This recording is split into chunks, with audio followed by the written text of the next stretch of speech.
All right, guys. Apparently, we are live on episode 132 of the Shooter's Mindset. Thank you guys for joining us here. We have a star-studded guest and co-host here. Jennifer Seymour's in the house. What's going on, Jennifer? Hello, everyone. And Nikki's here. She doesn't seem to leave anymore. She just comes on every show. Apparently, Nikki Clevenger's in the house. What's going on? Keep inviting me. I'm gonna keep coming. We're gonna be best friends forever. Right on. Yeah, Nikki is like the new admin on like everything, the Shooter's Mindset. So I got to put my phone on silent here. But yeah, that's the deal. And the guest, and it's funny because I'm talking to him like he's actually a guest, but he does all the same stuff that I do to prep for the show pretty much. And it's he's the producer, the marketing guy, the grand poob at the Three Gun Show. That's Dave Hartman. What's going on, Dave? That's right. What's happening? I'm excited to be here. This is it's cool being on the other side of the mic. We're also recording this for the Three Gun Show, so if you're if you're listening to this on the Three Gun Show, be sure to check out the Shooter's Mindset. We'll probably say that a bunch of times, but yeah, thanks for having me, guys. I'm excited to be here. Well, I appreciate this podcast infusion here, and he comes in here. I thought he had this, like, you know how a rapper has his rapping voice, and no, how he sounds on the podcast is how it actually sounds in real life. Believe it or not. So it's just a natural kind of radio talk show voice. I figured out from the well, thank you first of all, but I figured out from the get-go not to fake anything because I can only fake things for so long.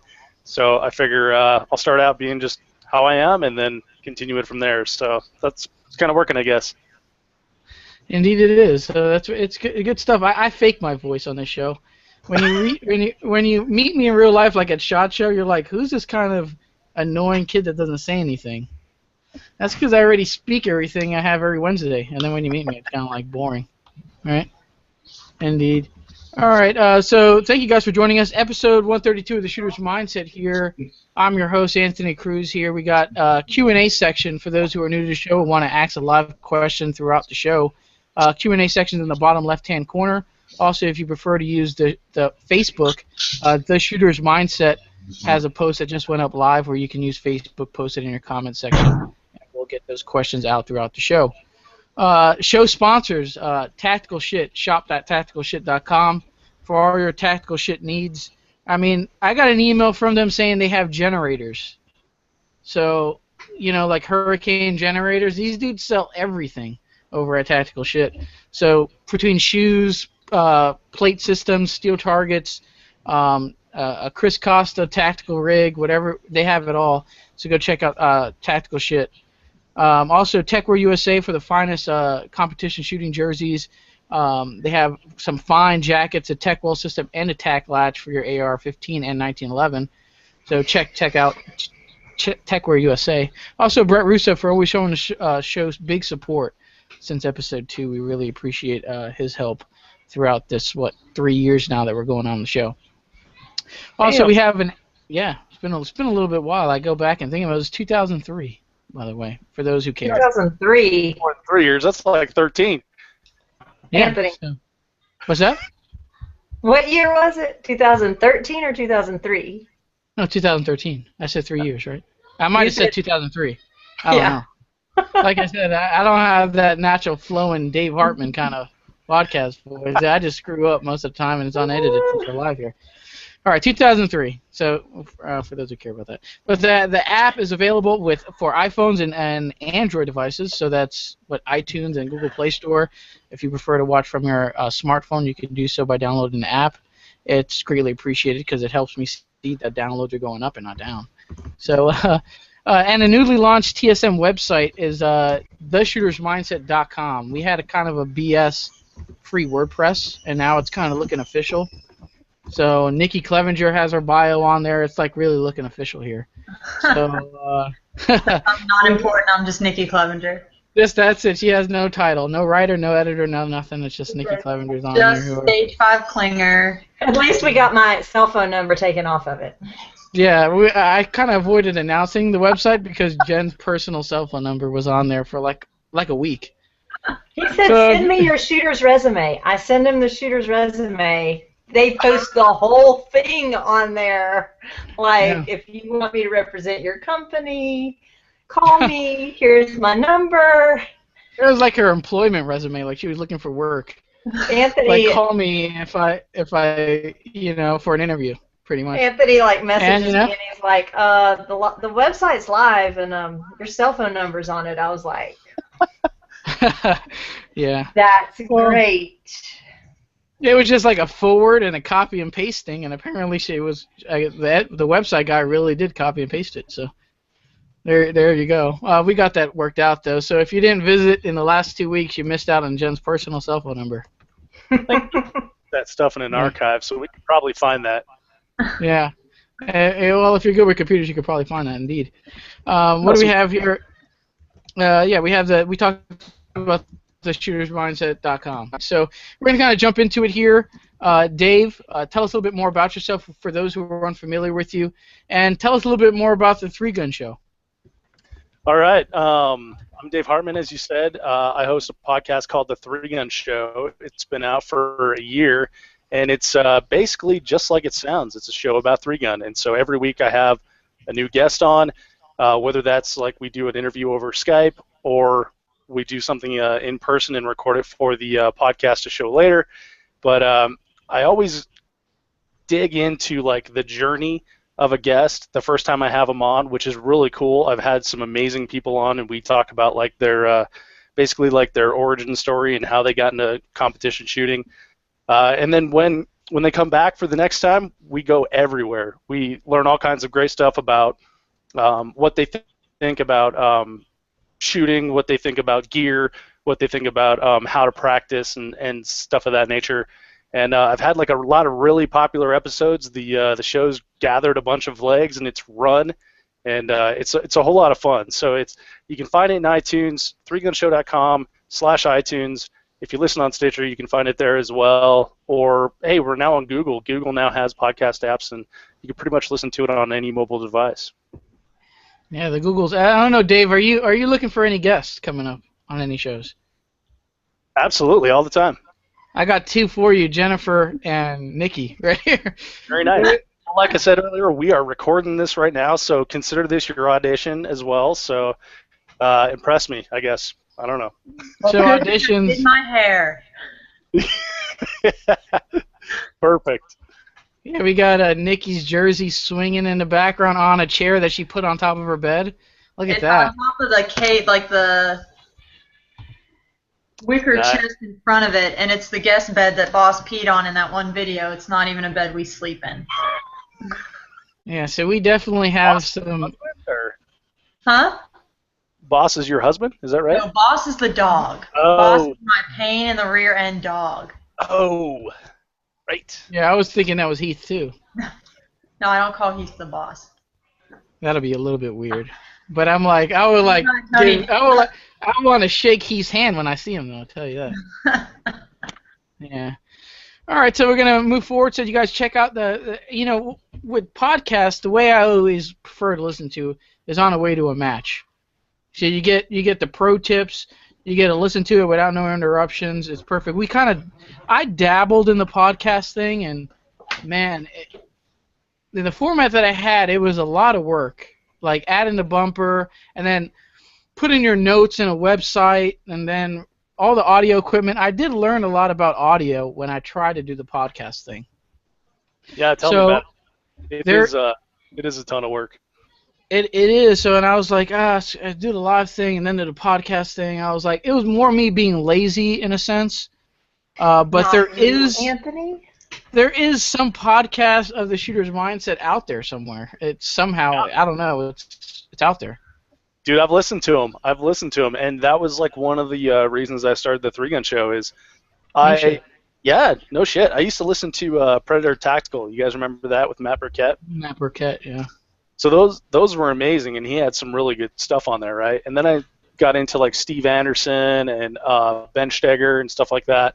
And then once I decided, like, look, there's a hole from the Predator Tactical podcast.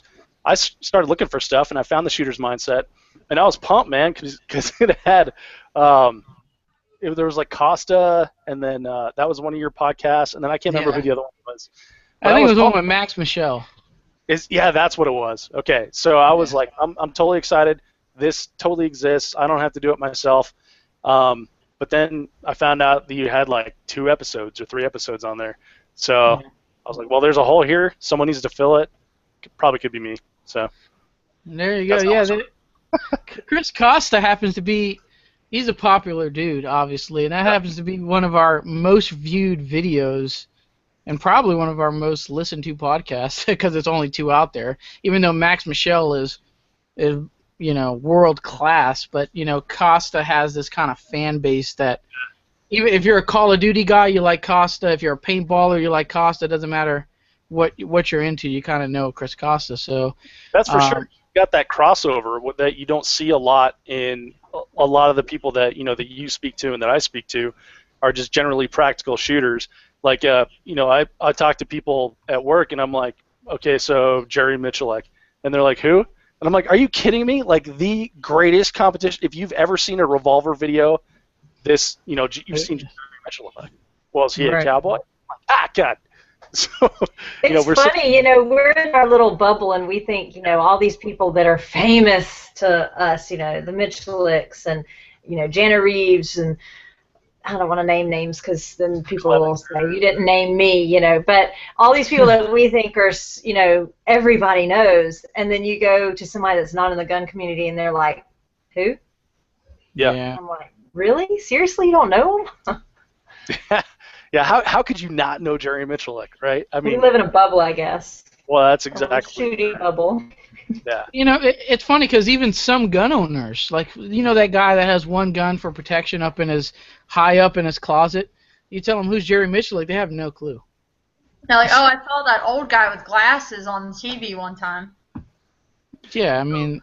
I have actually shot with people with Mossberg 930 JM Pro Series, and I'm like, hey, you got the Michalek, and they're like, what? Like Jerry Michalek. Who? Are you kidding me? You own his damn shotgun. Yeah.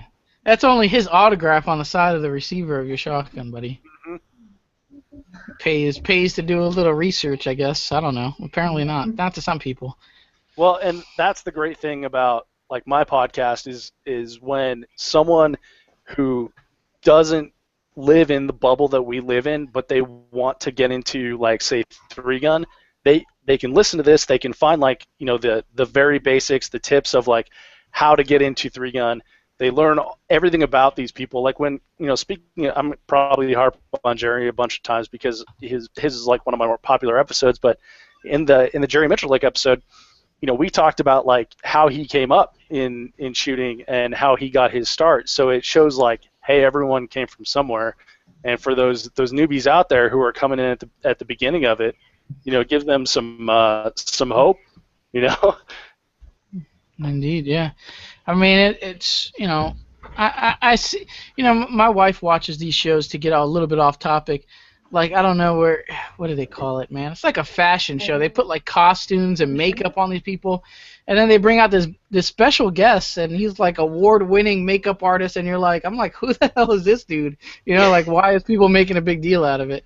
It's kind of the same deal. I get it, but if you're not in that world, I get it. Just kind of for us being in that world, like Jerry is that dude, so. Absolutely. And so I mean, we talked about how it's a little bit of it takes a little bit of work to put these shows on. So what keeps your drive going, and what's the goal? Like when a listener first hears or consistently listens to the 3-Gun Show, what kind of goal do you want them to leave with? Oh man, that's a good one. Holy crap! So let's take the easy one first. So what's my drive? I've told you that I'm going to have an episode for you every Wednesday. And now I know that I have that deadline, hell or high water, I got to have that out. So You may notice I've got a little bags here. I was up real late last night putting out the final touches on the episodes. And it's because I've made that commitment to my audience. And I love doing it. It's amazing. Like some of these interviews that I've had with people, like at the end, I'm like high-fiving the dog and, just totally pumped about life, and some of the most inspirational stories from people that you would never have known, and it's not like an overcoming adversity type of thing, but it's like hard work, and I love that hard work aspect of it, and I hope that I hope that I embody a little bit of that as well. But I also know that I need a lot of work myself. So to be surrounded by, top level shooters is inspiring to me. And it's also selfish, right? So like, I years ago I took a class from James Casanova and Mark Pasamanik, and Love me some James. absolutely, James is amazing. So then, once we had done that class, we decided, or this is me and a couple friends, we decided, hey, look, let's talk to James about doing like a more focused class, taking it down from like 20 people, and then we brought like 4. It was so much information in such a short amount of time. The shooting part was great. Getting the feedback from James was great. But then the before chatter when we were setting up, the after chatter when we were tearing down, and just like getting to pick his brain was huge, And so I was thinking, like, how can you take that and bring it into like instead of like a one-to-one like me and James, like a one-to-many, where it's James speaking to thousands of people, and which is what we do with the podcast.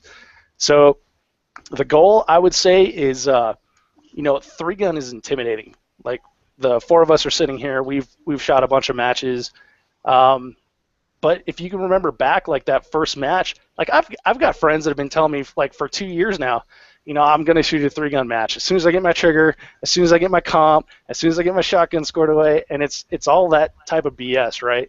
So I guess like the ultimate goal is to get the story of these individuals out and make them not so much like superheroes, right?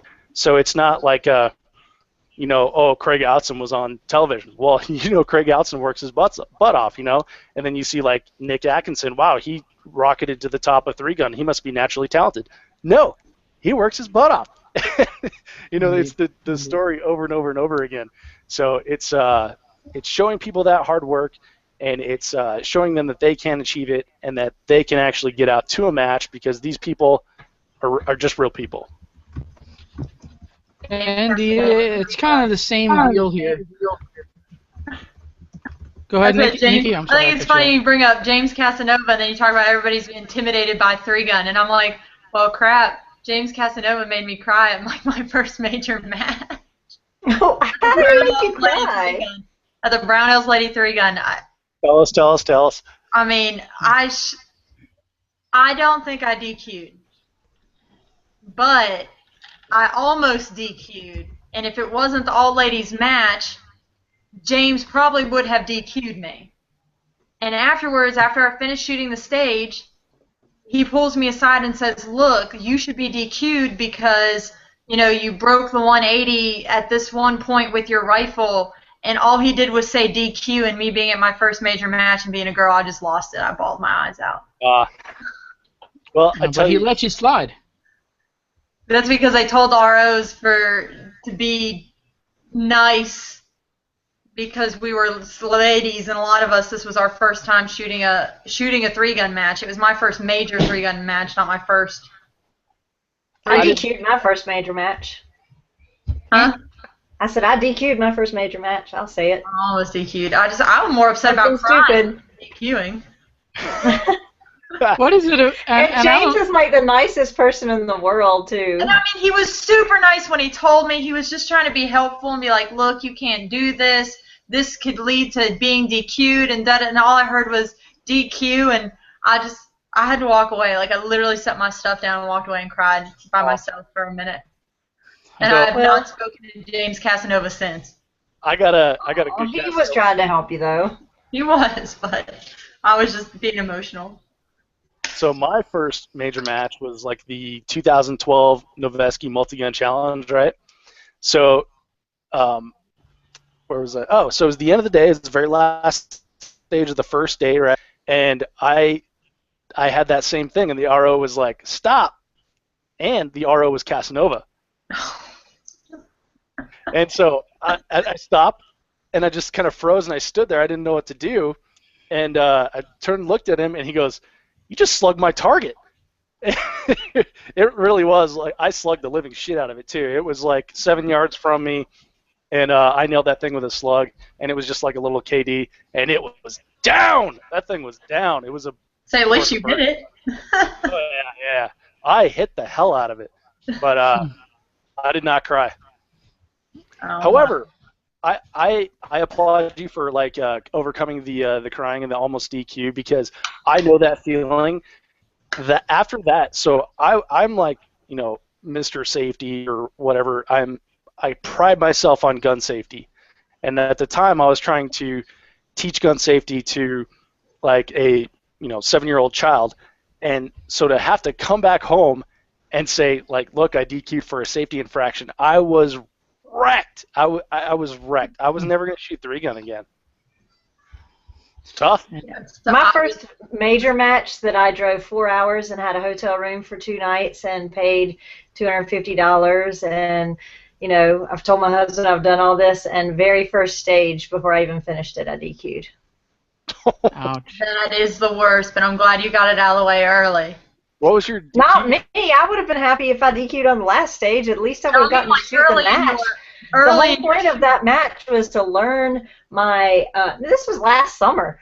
It was to learn my distance shooting, and I wanted to go to this match and be able to do that at Woody's. And yeah, I didn't get to shoot not one of those stages I had gone through, and figured out how I was going to do it. And it's okay. I stayed and I pasted and I hung with everybody, and Nice. I just had to chalk it up and get over it. I had to go to my car for a minute because I was really mad at myself and just have my moment. I didn't cry, but I was hot with myself. And then I had to call my husband and tell him I wasn't going to get to shoot the match I just paid all this money for. But I think the think part of the crying was because I had worked so hard. Like the lady 3-gun match was the reason I started shooting 3-gun. Like that was I'm going to sign up for this match, so it makes me shoot 3-gun and practice and get good. And I was like, oh gosh, all that hard work just almost went down the drain for something stupid. Yeah, but at least you didn't get DQ'd. He gave you a little bit of slack. I've been there on the first stage DQ thing. It's rough. I haven't shot any 3-gun majors. I've shot some local, but I always, because I have a lot of friends in 3-gun, and I always see them getting DQ'd. No matter if they're the top level guys, mid-level guys, it doesn't matter. There's so much opportunity, obviously, to get DQ'd in 3-gun. You're operating 3 guns. Everything's got to be on safe. So there's a lot more DQs in a 3-gun match than there is in a pistol match. And it's, like John McClane just shared his video at, I think it was, the dump barrel was a little bit high, and when he trashed a shotgun, it knocked the safety off, and it was a smoking run. And it's funny because it was a Superstition. No, it was.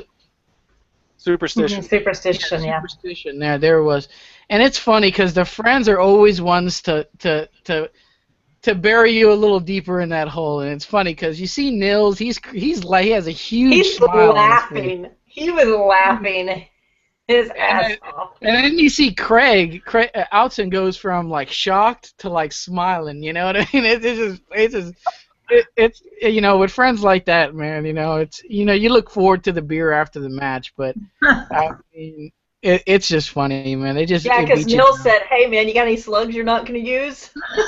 Yeah. Like, give me your slugs. Savage. Yeah, let me get your long range ammo. I'm going to need it now.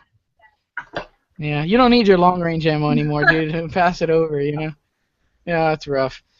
But and I think that going back to the passion, I mean, what we want our viewers to leave with, and when I came into the shooter's mindset, and it was before the shooter's mindset thing was going on live and stuff, I was just hoping my videos would introduce somebody to the game, no matter if it's 3-gun, IDPA, bullseye, as long as they get into some competition shooting sport by watching one of my videos, whether it was a dumb video on me teaching you how to reload. Back in the day, I have one of those. It didn't matter, or if it was watching an episode of The Shooter's Mindset. If I could get one guy to just, hey, man, this episode got me into the game, I think that was the whole mission and the whole goal. Yeah. And I think that's similar with the 3-gun podcast and stuff like that. And there's plenty of other shows out there. And I think that's the big picture goal, just to get more people involved in competitive shooting or shooting sports, whether it's going out and shooting trap and skeet with a shotgun. It really doesn't matter. That is the ultimate goal here, and obviously it kind of started off. We all start off. We got turned into something that was positive, and it kind of moved on from there in a great direction. And now sponsors come on board, and now you're getting all these tips and tricks from the best shooters in the world in that game or whatever, and it helps you with your own game. Yeah, for sure. So indeed, probably one of the best. So we're on interviews and some of the best in the world. Do you feel like talking to these individuals, whether it's Jerry or Mark or whoever it was, did any of their advice on the Three Gun Show help you with your own game? And if it did, how so? Oh, absolutely, absolutely. So, like I said a little bit ago, the Three Gun Show is a little bit selfish because I get to ask like all the questions that I want to ask, right? So there's dozens and dozens of examples from all these great shooters. Like one with Jacob Betzworth, we were talking about zeroing rifles, and he was saying that the most often shot long-range target is 350 yards. So I take the Stadia line and I zero my rifle at 350 yards on the drop, and then 200 can be a little bit off because it doesn't really matter. And it just blew my mind. Like, that may be something that seems so mundane to him, but for me it was huge. Talking to Ravin Perry about like match nutrition and realizing like, oh, you bring your own food, like eating shit off the truck and greasy fries, maybe that's why my stomach feels like hell the second half of the day. And oh yeah, there's been so many other ones, like talking to Craig Outson about building rifles and things like that. So personally, like, yeah, it's been amazing for me. There's been so much stuff that has like really spoken to me. But it's funny because like the big takeaway that I have from a particular podcast is not necessarily a big takeaway for the listener, right? So we're all individuals. We all have like different mindsets and everything. There's probably like 30 other people out there that were listening to that little story with Jacob Betzworth and thought, well, I knew that, but I didn't know that. So that spoke to me. But conversely, there's all kinds of stuff that I know that now I've been in it a few years. I don't realize that this is information that I have and that I learn and that it's valuable. And people will take away from it, what they will from that. There's been guys and gals that have come up to me at matches and like, hey, when, Pat Kelly said this, it made me really think about how I do this, right? So, I mean, one example is a young lady's like, hey, thank you so much for that episode with Pat. Like, my dad and I are on the phone with him, and we're resizing my shotgun buttstock. And she's a junior shooter, so it was huge for her to get that type of information, whether she, may not have gotten anywhere else. So the things I've learned. Oh yeah, things I've learned. That's what we're talking about. So yes, absolutely, it has changed from like the very basics of like planning and preparing for a match to, where I hold for long range targets to how I think about transitions to like even the mental game is huge, and to feeling your body at a match. Yeah, absolutely. I can't give you like one example. I know I gave you like 3, but there's something from like every single podcast. I've never walked away from an interview with someone and said like, that just doesn't happen. There are sometimes that it'll be a show that it's like when we're getting ready for a show, and I'll be like, well, I don't really know that person. Okay, it'll be interesting, I guess, to ask them questions. And like those sometimes come out the shows that I'm like, wow, like I had a huge aha moment whenever I'm on the show talking to them. I've so got to go to the range and try that. It's very funny how the things you expect to be big moments necessarily aren't, and the ones that you don't think necessarily you'll learn anything, and really I learn a lot from. It's kind of crazy. I mean, to feed off of that, Dave, real quick, I mean, I always have, everybody has their favorites. Like, I schedule a guest a month and a half out. I'm booked always at least 30 days. And there's some guests I look, I won't call those guests out, but it's always the ones that I say, it's me. Those are the best shows that happen. I always learn the most. They're always the best flowing shows. It's the best conversation. I'm like, holy shit, that turned out the total opposite than what I thought it was going to be. And that is always the case, and I know Jen feels the same way. It's kind of weird. You'll have this superstar guest. Oh my God, I'm a big fan of this guy, and then he comes on, and it's like, okay, but then you bring on this. Oh man, that's an awesome show. So it's weird how that works out. I think sometimes they talk over our heads a little bit. They don't mean to, but it's like last week I had to do a trigger control video. Mark asked me to do a trigger control video, and I thought, oh my God, I'm so not qualified to do a trigger control video. So I called James Casanova, and I'm like, James, what should I talk about? Tell me what to do. I suck at trigger control myself. And he got into all this real specific stuff. We talked for like 30 minutes, and then he's like, Jen, you just need to do that how you need to just talk about how you do it, because I talk over people's head and then they don't understand, and I don't really remember how I do stuff anymore, and you're still in the process of learning these things. Just talk about, what you do and how you do it, and it'll be great. And I was like, all right. So I did, but it is true. I think sometimes the Grandmasters, they just do it without thinking, so they don't know how to verbalize it as well. They're awesome at doing it, but. Indeed. Here we got some Q&A here. I know we've been by the way, we've been talking a lot about Carbon Arms, and that's Mark Pasmatic and James Casanova has been the stars of the first half of the Shooter's Mindset show. I call James the Terminator. That's my nickname for him. I'm sure other people call him the Terminator too, because he wins matches with just a red dot, just a dot, and he usually beats guys on like Tech Ops. So we call him the Terminator because of that. And the dude, I don't know, he's a smiley type of dude, but when he has the bald head going and the big beard, he's not the guy you want to come up and ask a question to. Kind of the guy you want to avoid, but he's real smiley. The kind of dude that makes you cry, Yeah, the kind of dude that makes you cry. But he lets you slide. Teddy bear, y'all. Dude, I'm his best friend. If I broke the 180 and he didn't DQ me at a major match, I'm buying that dude a few beers after that. Look, I don't think I broke the 180. I have it on video. I will post it. I promise. Oh. But James said you broke it. You broke it. All right. James said you broke it. You broke James pretty good. Yeah. All right. We got a couple live questions here from John here. He said, Dave, tell everybody else about the golf play-by-play from last year's Three Gun Nation Nationals. All right. I'll be happy to. But first, I got to say about Casanova one last thing. He is the nicest guy in Three Gun, and I thought that for a long time. And I've met dozens and dozens of people since.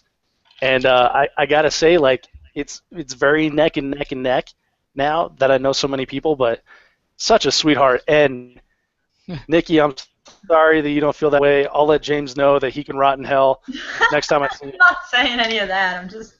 I love me some James now. You broke it. You broke it. I was saying, now I'm going to have to stay away from him at major matches because he's going to watch this and be like, I need to find that Nikki Clevenger who's telling everybody I'm a jerk. Oh, God. Well, I'll tell you what, we'll get you on the mics. I've got a bunch of them. I've got 6 of them. We'll get you on the mics and we'll have it out. We'll be like Springer style. Let's really tell me really how you feel, James. Did she break the 180? Exactly. And Nikki, how did that make you feel when James said you broke the 180? Let's talk about our feelings. That's right. Okay, but John's question. Yeah, sorry about that. So this year I went to the Three Gun Nation Nationals in Tulsa.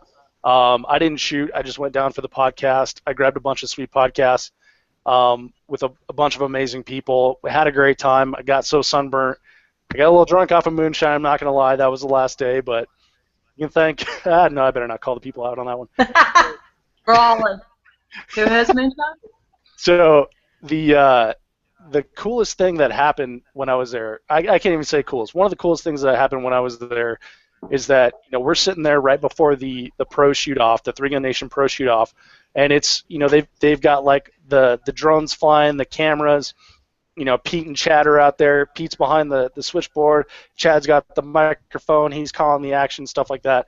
And what I decided that I was going to do was to sit with Craig Outson, and we were going to do like a play-by-play. So it turned out Craig was in the afternoon at that part. They started it when those guys were still shooting. So what I did was I saw Jacob Betzworth and Lance Dingler, and I got them on the mics, and we started doing like a play-by-play of what exactly was happening during the shoot-off. And it was awesome. It was so much fun. It ended up being like 2.5 hours. We had Jacob Betzworth, We had Lance Dingler, Rick Birdsall, Nick Atkinson, Diana Muller, John McClane. We ended up having John McClane. I think that's all we had. But if you want to hear that, you can hear the live commentary at 3gunshow.com/episode 40.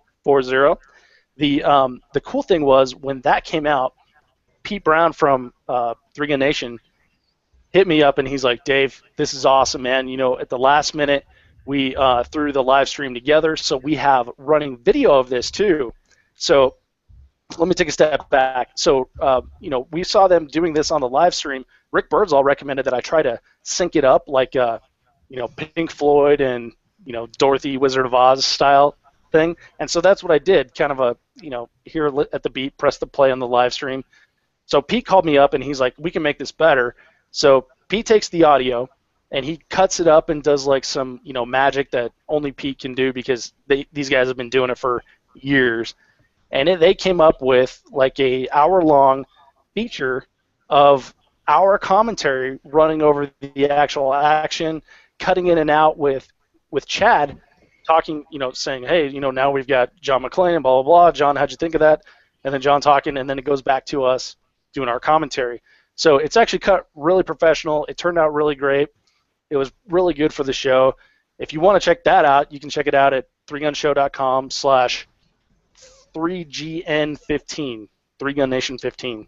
So it turned out to be really fun, and it's something that's kind of lived a life. And a lot of people have come up to me at matches, and people have emailed me and said, like, how did you do that? It's like, well, I just worked hard, and and people noticed. Yeah, good stuff. It seems that I was frozen a little bit. You guys hearing me? Okay. Mm-hmm. Loud and Okay, clear. you guys are hearing me. Good stuff. We had one more here from John, piggybacking off of that question. He says, Dave, what are your two favorite shows of the Three Gun Show and the Shooter's Mindset? So he has both of those in there. So the Shooter's Mindset's easier for me because I've watched a few of them. I gotta say, the episode with Costa, because I'm gonna bring. Oh, did we drop out? Did he drop out? He's gone, but it's cool. You can still answer. Ask her. Yeah. We don't need him. Yeah, I'm here. I'm here. I just had to grab He just some. turned his camera off for a I second. had to grab some Liberal Tears gun oil here, which is the product spotlight of the show. He didn't want everybody in the general public to see how tall he really is. Yeah. So he had to freeze the camera while he And stood I'm up. technically not wearing any pants, so I didn't want to see that. Too much. Oh, I can vouch my for that. God. I was there at the pre-show. So Yeah. okay, so favorite episodes of the Shooter's Mindset. I gotta say, it's always great when Taryn's on the show. That episode was so much fun. I think it was the most recent one you had him on. And then I got to go old school and say the Costa, because that's how I was introduced to Shooter's Mindset. So as far as the Three Gun Show, holy cow, that's a rough one. So Yeah, it's tough.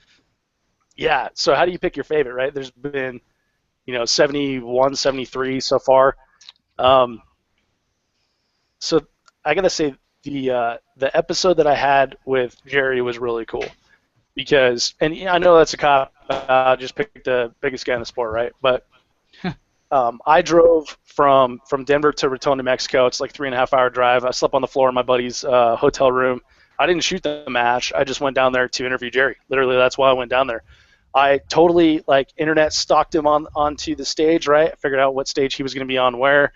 And while I was waiting, I met Ryan Muller and Becky Yackley and the other Yackleys and Heather Miller and oh man, a bunch of other people. I'm going to forget everyone. Darren Sepeda and then two other guys I can't remember. But so then when Jerry finally done shooting, I got to talk to him and we talked about doing the podcast.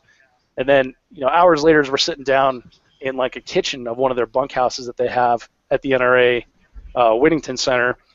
It started off like just kind of like like a kind of a getting to know you type thing, and then once Jerry loosened up, like some of the most amazing stuff came out of that man's mouth, to where you like get a feeling in your stomach like I cannot wait to share this with the world, where you're constantly looking down at the recorder and like, is this still recording? Please God, don't let this be the one that I lose. Oh, yeah. So I've had those.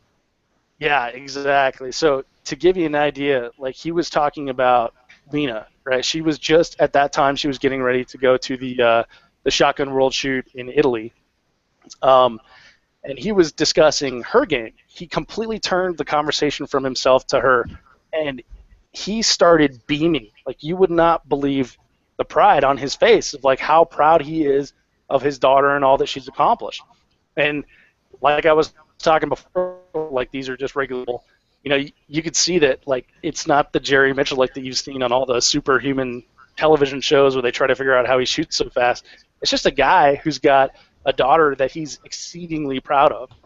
You know, and then later on into the episode, he started talking about vision in shooting sports, and that has been like the most popular episode of the podcast, and it's the like number one comment that I hear from people is, oh man, when Jerry started talking about vision, and it's just amazing like how far something that seems like so simple, vision, seeing your targets, right, seems pretty obvious, but he's thought about that over like a 40-year career, and he was sharing everything with the audience, holding nothing back, and it was just like one of the best moments of my 2015 altogether, and definitely one of the best moments in the podcast.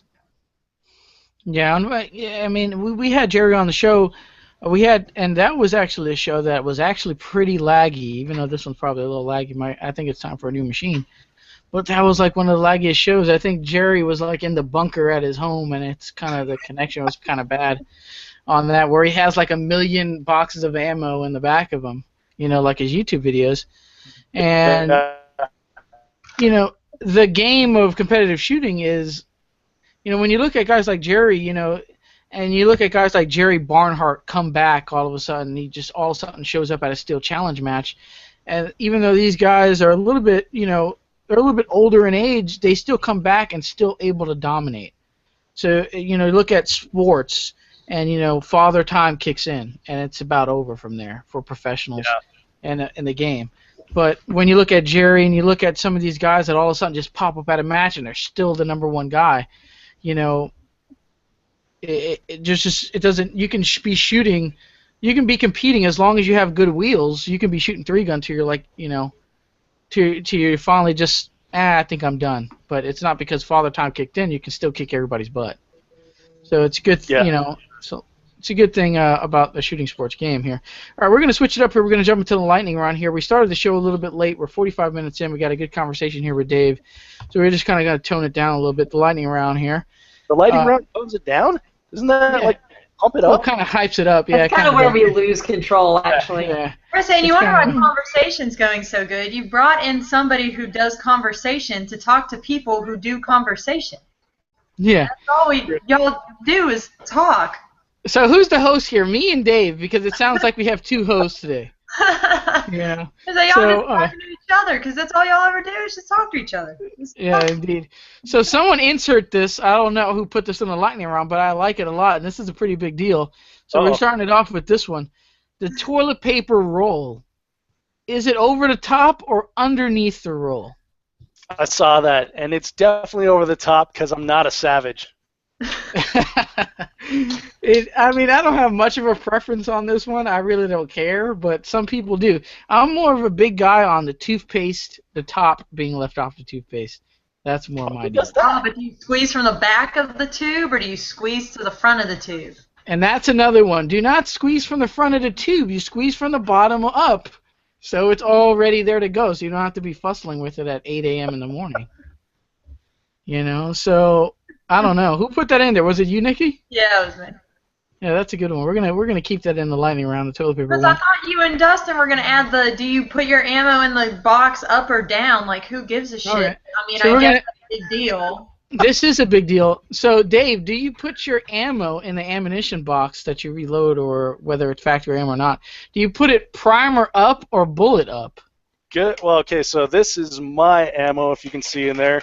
Does that give you that's how mine looks. I think that's how 3-gunners do it. I think it's you pistol shooters who Pistol shooters don't do that.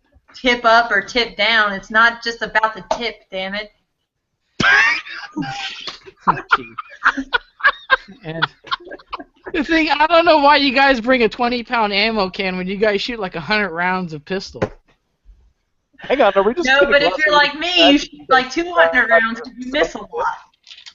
He's just blowing by that because he doesn't want to acknowledge it. The train wreck that could become. I mean, just a tip. I don't know. We like can the take. F1 firearms show. Yeah, I mean. Uh-oh. All right, so we're gonna move off just a tip. I'm sure there'll be plenty more of those coming in the lightning round. But it's primer up because you can see if you have a high primer. This is very important for pistol shooters. Bullet up is just weird, and the only reason why I tell people say that they pull a bullet up is because it's easier to grab, and that's just that's just weird, man. Easier to grab, huh? Y'all are nerds. Easier to grab. I'm not going there. So you a pocket protector for in your vest pocket. Jeez, put a tip up because it's easier to grab because you're just grabbing it. I must admit that I do have these. These are dummy rounds, if you can see. They have no primers, and they are all non-primer up. Yeah. Well, that's the right way to put it, though. They're primer up, even though they don't have primers in it. Right. So that's the correct way. There you go. Win. All right. Not so lightning on the lightning round, but these were important. Oh, give me the important stuff. The cookies. Come on, the important all right. stuff. Well, this one, I consider this one important. We're starting from the bottom up on the list here. If you can only have one forever, is it tacos or burritos? Tacos. Tacos. Tacos. I'm really torn. I know you guys I are like both. going fast on the lightning round here, but I tell you that I discovered breakfast tacos last year, and it was last year? Year before, and it changed my life. It's like a breakfast burrito, but it's open face, and you can have more of them because they're small. Breakfast tacos. I like anything for breakfast. Bacon. Anything with bacon. Yeah. McDonald's, if you're in a pinch, and so I use this a lot in SHOT Show because there's a McDonald's next to the hotel. But the breakfast burritos from McDonald's, you get a lot of extra hot sauce, and they're like 99 cents a piece, and they'll get you right after about 2 or 3. Guess what I just found out? So the hospital I work in has McDonald's in it. I don't usually go to McDonald's. I hate McDonald's. But I had no food, so I went to McDonald's. They serve breakfast all day. Yeah, I ordered a bacon, egg, and cheese biscuit and a strawberry sundae. The lady looked at me like I was crazy because I was so excited. I was like, "Are you kidding me? I can get a bacon, egg, and cheese biscuit, and it's 2 o'clock in the afternoon." And she's like, "Yes, ma'am." And I was like, "Oh, hot dog! I want a bacon, egg, and cheese biscuit, and I want a strawberry sundae." Oh man. They've only been advertising it for like 2 months, but Jen's I don't watch TV, and I don't like McDonald's, so I don't go by there. But I like bacon, egg, and cheese biscuits. Indeed. Here. All right. So the cookie lightning round questions that Jen wanted us to get to. So one or the other, is it Oreos or Chips Ahoy? Which one? Oreos. Oreos, absolutely. I agree there. I don't think there's much debate there. Also, Girl Scout cookies, Thin Mints or Samoas? Thin Mints. I don't know. Me That and one's a little Dave could go on the controversial. cookie train together because we're in sync. That's right. And we don't care how let's go. Some more weird ones here. Hex Mag or PMag? If you can only shoot with one, what are you going with? So I've been messing. Are we supposed to be doing this fast? Like I never got that answer. Yeah, it was supposed to be like a yes or no thing, but yeah, it never turns out that way. It's never fast. What is it? PMag? PMag. PMag. All right, so where are we at? Bruce Lee, Chuck Norris get into a fight in their prime. Who do you have winning? Chuck Norris. Indeed, that's always controversial. In-N-Out Burger or Five Guys, the only burger joint you can eat at forever? I've only ever been to In-N-Out, so I'm going to go with that one. Yeah, that is the right answer. No need to go to Five Guys. They do have really good fries, and they give you a lot of them for the money. Their burgers are pretty solid, but they're not In-N-Out. Having a drink with the boys after a match, are you choosing Jameson or Jack Daniels? Those are the only two I can choose from? I was about to say Gentleman's Jack. Jameson, then. Well, Gentleman's Jack is considered Jack Daniels because even though it's the supreme of it, but it's still under Jack Daniels. So if you're drinking Gentleman's Jack, you're drinking Jack. Yeah, I gotta go with Jameson if there's only two choices. Or Jameson, 2.5. all right, indeed. All right, restaurant, white bread or wheat bread? What are you ordering? None. No bread. Because you're gluten-free and paleo, aren't you? And the last one of the lightning round here, we're going to cut it short. battle belt or tactical vest, you have to shoot an entire major 3-gun match with it. What are you going with? I'm going battle belt then. I'm going to have to agree with that because I think the battle belt, you can still have your 3-gun rig all decked out on a battle belt. And there's some folks that will do it, that I've seen do it. So that's a good answer on that one here. Nikki, you had a question lined up that you had here on the notes for Dave. So you're up without any. The fact that I got all the questions right. First off, there is no right or wrong questions. Yes, there is. Oreos and Thin Mints are the right answer. Believe that, okay? I think you got a lot of them wrong, so it's all based on opinion. Oh, really? Well, let's talk about this. Which one did I get wrong? The Oreos one. Ain't nobody want to talk to you when you got that junk all up in your teeth from eating Oreos? I got big teeth. I know this. What? Dude, Oreos are far superior. That's what toothbrushes are for, baby. Oreos all the way. Oreos. You dunk them in milk. They're like America's cookie. And Five Guys, you picked In-N-Out because your choices are limited because you haven't even eaten there, and you don't even eat bread. So what's it? You don't even know. You don't even know. There is a burger you can order from In-N-Out without bread, by the way. There you go. I forgot what it's called, but there is. You just get patties, cheese, and all that with no bread on it, and it's pretty. It's called ground beef. That's what it's called. Yeah. Oh, I love that one. Yeah. All right, Nikki, you had a legit question for Dave. What do you have? Oh, I had two, I thought. Okay. Who is one? I know earlier you said that you take something away from everybody and you really enjoyed talking to Jerry, but is there one person that you had on your show that just straight surprised you? Like, you weren't expecting that to come out of their mouths, whether it be like a youth with some crazy good wisdom that you didn't think someone that old should have, or you learned something from somebody you had no idea about them? Yeah, for sure. So there's been a bunch of those, but one that stands out in my head is Adam Reiser, and he reached out to me after he I think he took second at the Hard as Hell match in December, and we had chatted before just like briefly over Facebook of like, you know, hey, I like this part of the show, thanks, and et cetera, stuff like that. But when I decided to like do an interview, he like came at me with like a really good concept, and it's like, you know, rapid acceleration in 3-gun. And so we talked about like his other sports that he's really into, like mountain biking, rock climbing, stuff like that. And I was like super surprised of this guy that like, sorry Adam, but you know, no one's ever heard of, right? It's not like it's a Travis Gibson or a Taron Butler or something like that. But again, it's back to like everyone has something to contribute, right? And so the conversation with Adam was amazing, and I got so much feedback on that. And that episode was one of the things that made me realize that it's not necessarily like the big name of the guest that I have on the podcast that decides popularity. It's like the content in that podcast, and you know that was a firm example, and it was a great podcast and a lot of fun. Yeah, so go check out that episode that Dave is referring to, and we can go. What's the best way to get a hold of the past episodes of the 3-Gun Show, Dave? So if you want to listen to them, you can listen to them on iTunes. The whole catalog's there. 3gunshow.com has everything, all linear. This particular one with Adam Reiser was episode number 53. If I ever mention like an episode, it's just 3gunshow.com/episode blah. So this one will be /episode 53. So yeah, definitely check it out. Adam's a cool dude, and yeah.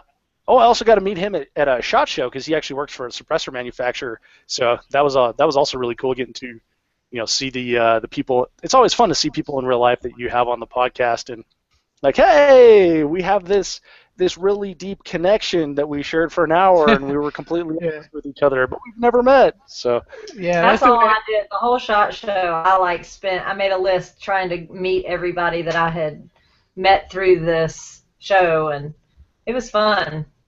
Yeah, for sure. Yeah, I don't ever consider these things actually meeting people like some of the modern day generation does. Like, hey, let's meet each other, let's Skype. you know. But it I got does. to meet Anthony at SHOT Show. I Yeah, met and him at SHOT Show too. yeah, there you Really? go. So it was like weird because I talked to Jen and Nikki so much, you know, and we never really met each other. But it was fun to do that.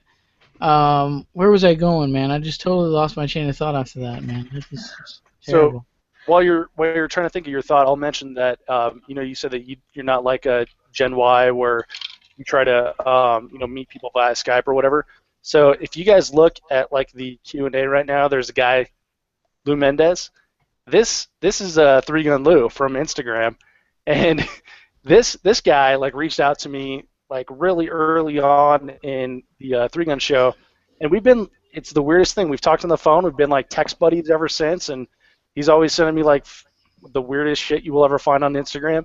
We've been like got like a pretty good relationship going, and we've never met each other. It's the weirdest thing, but it's Yeah. pretty cool that how the show is like, I consider this may sound weird after we've been doing this for an hour and 26 minutes, but I consider myself a shy person, so to put myself out there like that was very difficult. So to like have like all these people reaching out to me and like forcing me to make friends and interact has been a lot of fun.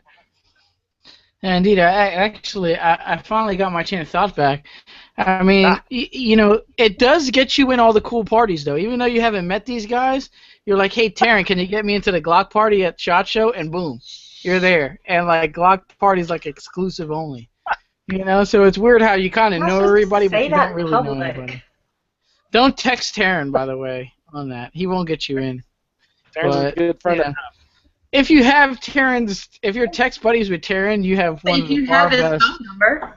Yeah, if you're text buddies with Taryn, you have one of the most entertaining dudes as a text buddy because it's like, hey Taryn, and then he sends you like 4 videos of like Keanu Reeves tearing up Three Gun a year before he even puts it out on Facebook. So it's weird. He's like, dude, here's Keanu tearing it up, but don't share it, please. I'm like, don't show this to anybody, and then it's like all over Facebook a year later. Yeah, it's all over, and like TMZ picks it up, and it's like a whole big deal.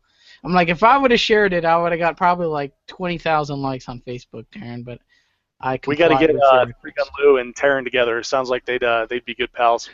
There you go. We have one here from Lou. Speaking of Lou, here from Louis Mingo.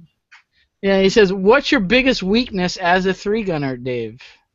Oh man, so if we're talking about the actual mechanics of the game, I would say my biggest weakness is long-range rifle.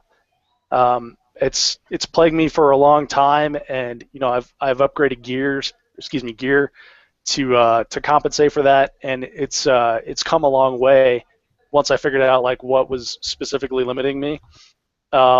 But it continues to plague me, and it's something that I'm working on myself. And if we're talking about like not mechanics, if we're talking about like mental game, I would say like having the confidence to trust my own plan and not be like when I approach the stage of, okay, I'm thinking I'm going to shoot this way, and then try to find the best shooter in my squad and be like, what do you think? So I think that after, let's see, I've been shooting 4.5 years now. I think I'm like at the point where I should be making up my own stage plans and having the confidence to execute them. So those are my 2 big shortcomings in the game. Yeah, Jen, is that your long range is your Achilles heel too, right, Jen?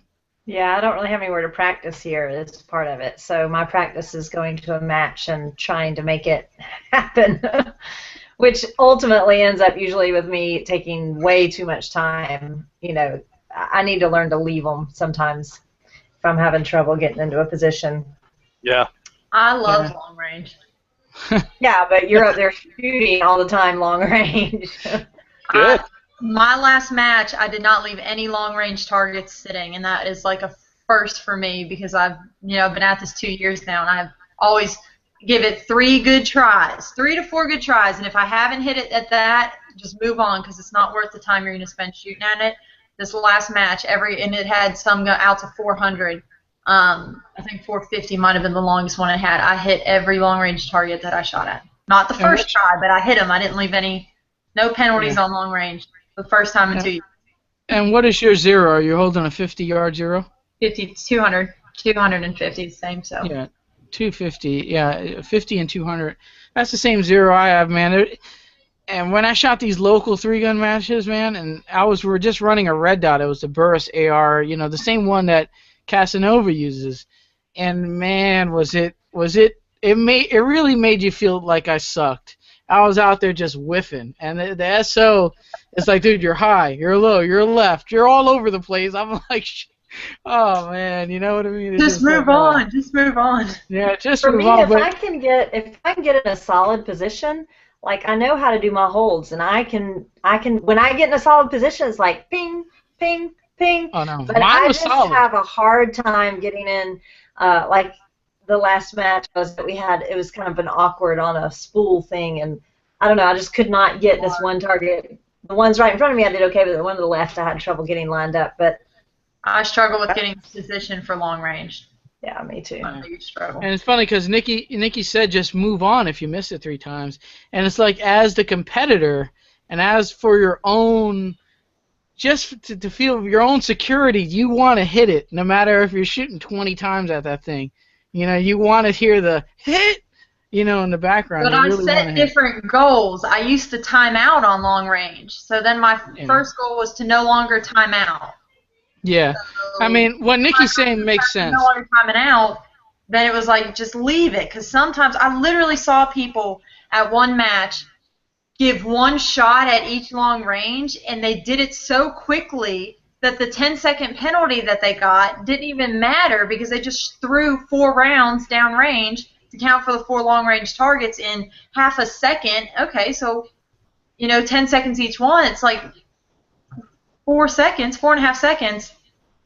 You'd have taken longer doing, or 40 seconds, 40, whatever. I can't do math. That's my shoot. But it's important to know the stages, know the rules, and know the penalties. Because when you can play a game like that, granted it's not like exactly in the spirit of the sport, but when you can play that game and not be penalized too huge, play it, I guess.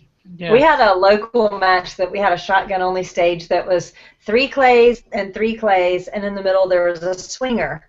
And this was not a well-made swinger. This was a rickety, rigged up swinger that they made. And I sat there and watched people shooting at it, and I sat there and watched them, and they were like, shoot, shoot, shoot, and the thing wouldn't flip, and they were taking forever. So I went up there and I went, blam, blam, blam, blam, blam, blam, blam, blam.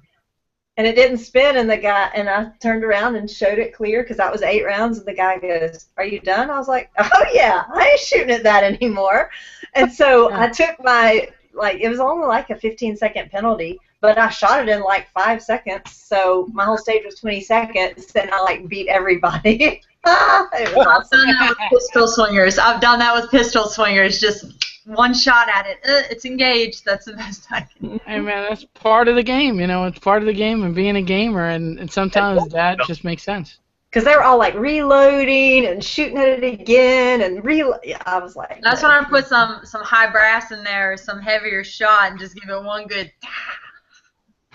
And Nikki, are you using different ammo for those long range 400-yard targets, or are you using all the same? It depends. If the stage has close range and long range targets, I will always put long range ammo in, but I'm not going to waste 77 grain ammo on a stage that has all close targets, so I do bring 55. So if it's just close range stuff, I'm 55 all the way. But I'm 0 for 77 grain. There you go. We have one here from Lou Mendez. He says, Lewis, why aren't you wearing pants for the podcast? Well, I understand why Dave wouldn't be wearing pants because it's all audio. Me, it's from like the nips down. So no need for pants, right? Unless I get up and I don't turn my camera off. Rick Birdsall that told me that's how we're supposed to do this. Yeah, pretty much. I mean, I might have to comfort my own home here. I got a little promotional shirt here that you might see pop up here and there, but other than that, nothing sees anything below the nips. So that makes no sense. So I was thinking about wearing shirts backwards because you can't see because my hair's in the way. Can I show you pure gold? Maybe I should just. I didn't even notice that until now, Nikki. That's what I'm saying. So what's the point of me? I'm trying to wear shirts to promote my sponsors.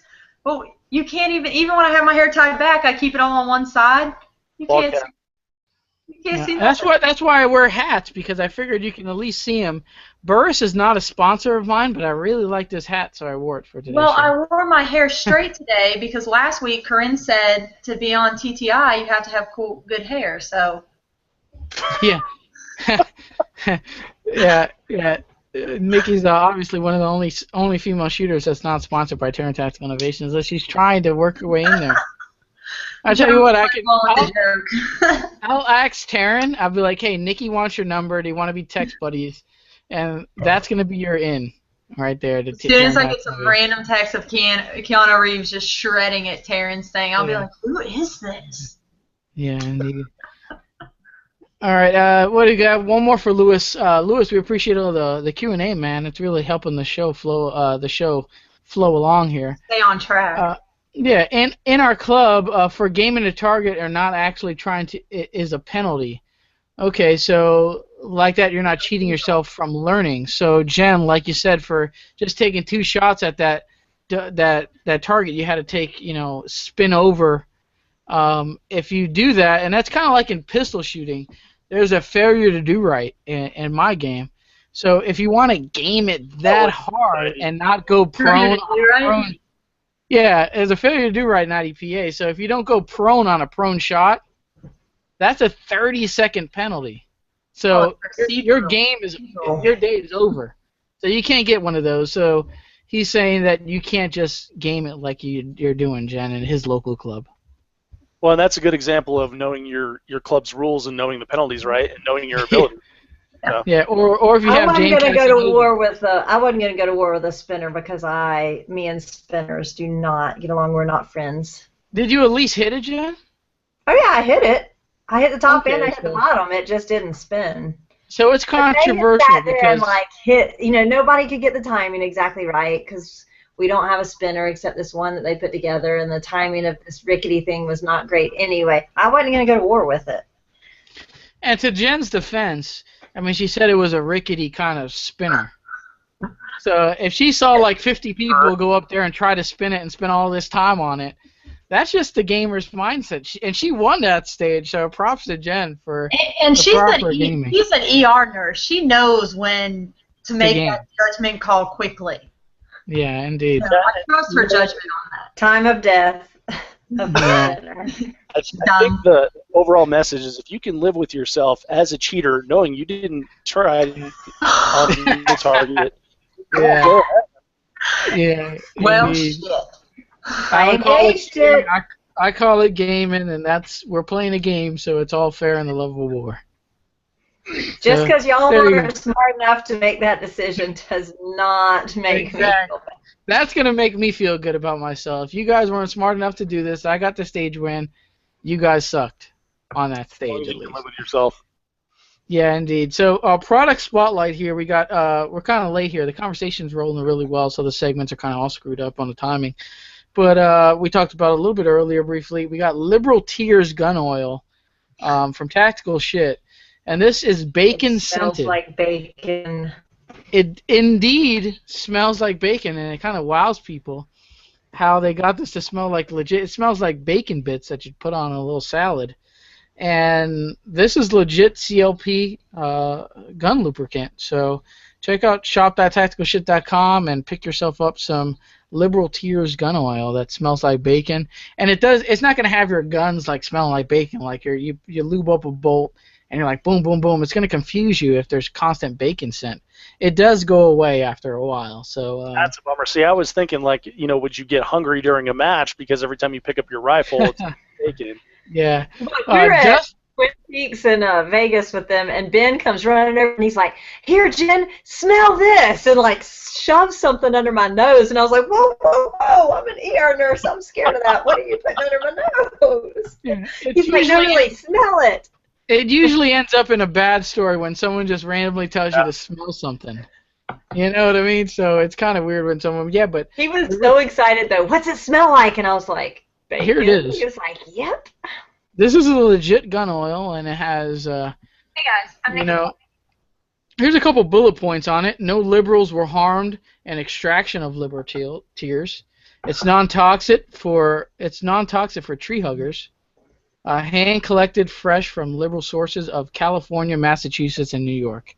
That all says that right on the bottle. So you gotta love the guys over at Tactical Shit. They're always making up some great stories for their products. So you gotta dig that. And that's gonna lead us up into the discount corner here. We're gonna knock these both out at the same time. Dave, I know you probably have some discounts to throw in here as well. But we're gonna start off with Jen. You want to start us off as usual with the discount corner? Sure, we've got Carbon Arms. You can get 10% off and get some cool shotgun caddies or a cool jihad vest for your shotgun shells so you can look like a terrorist. Yeah. I love my jihad vest. I don't know where it is.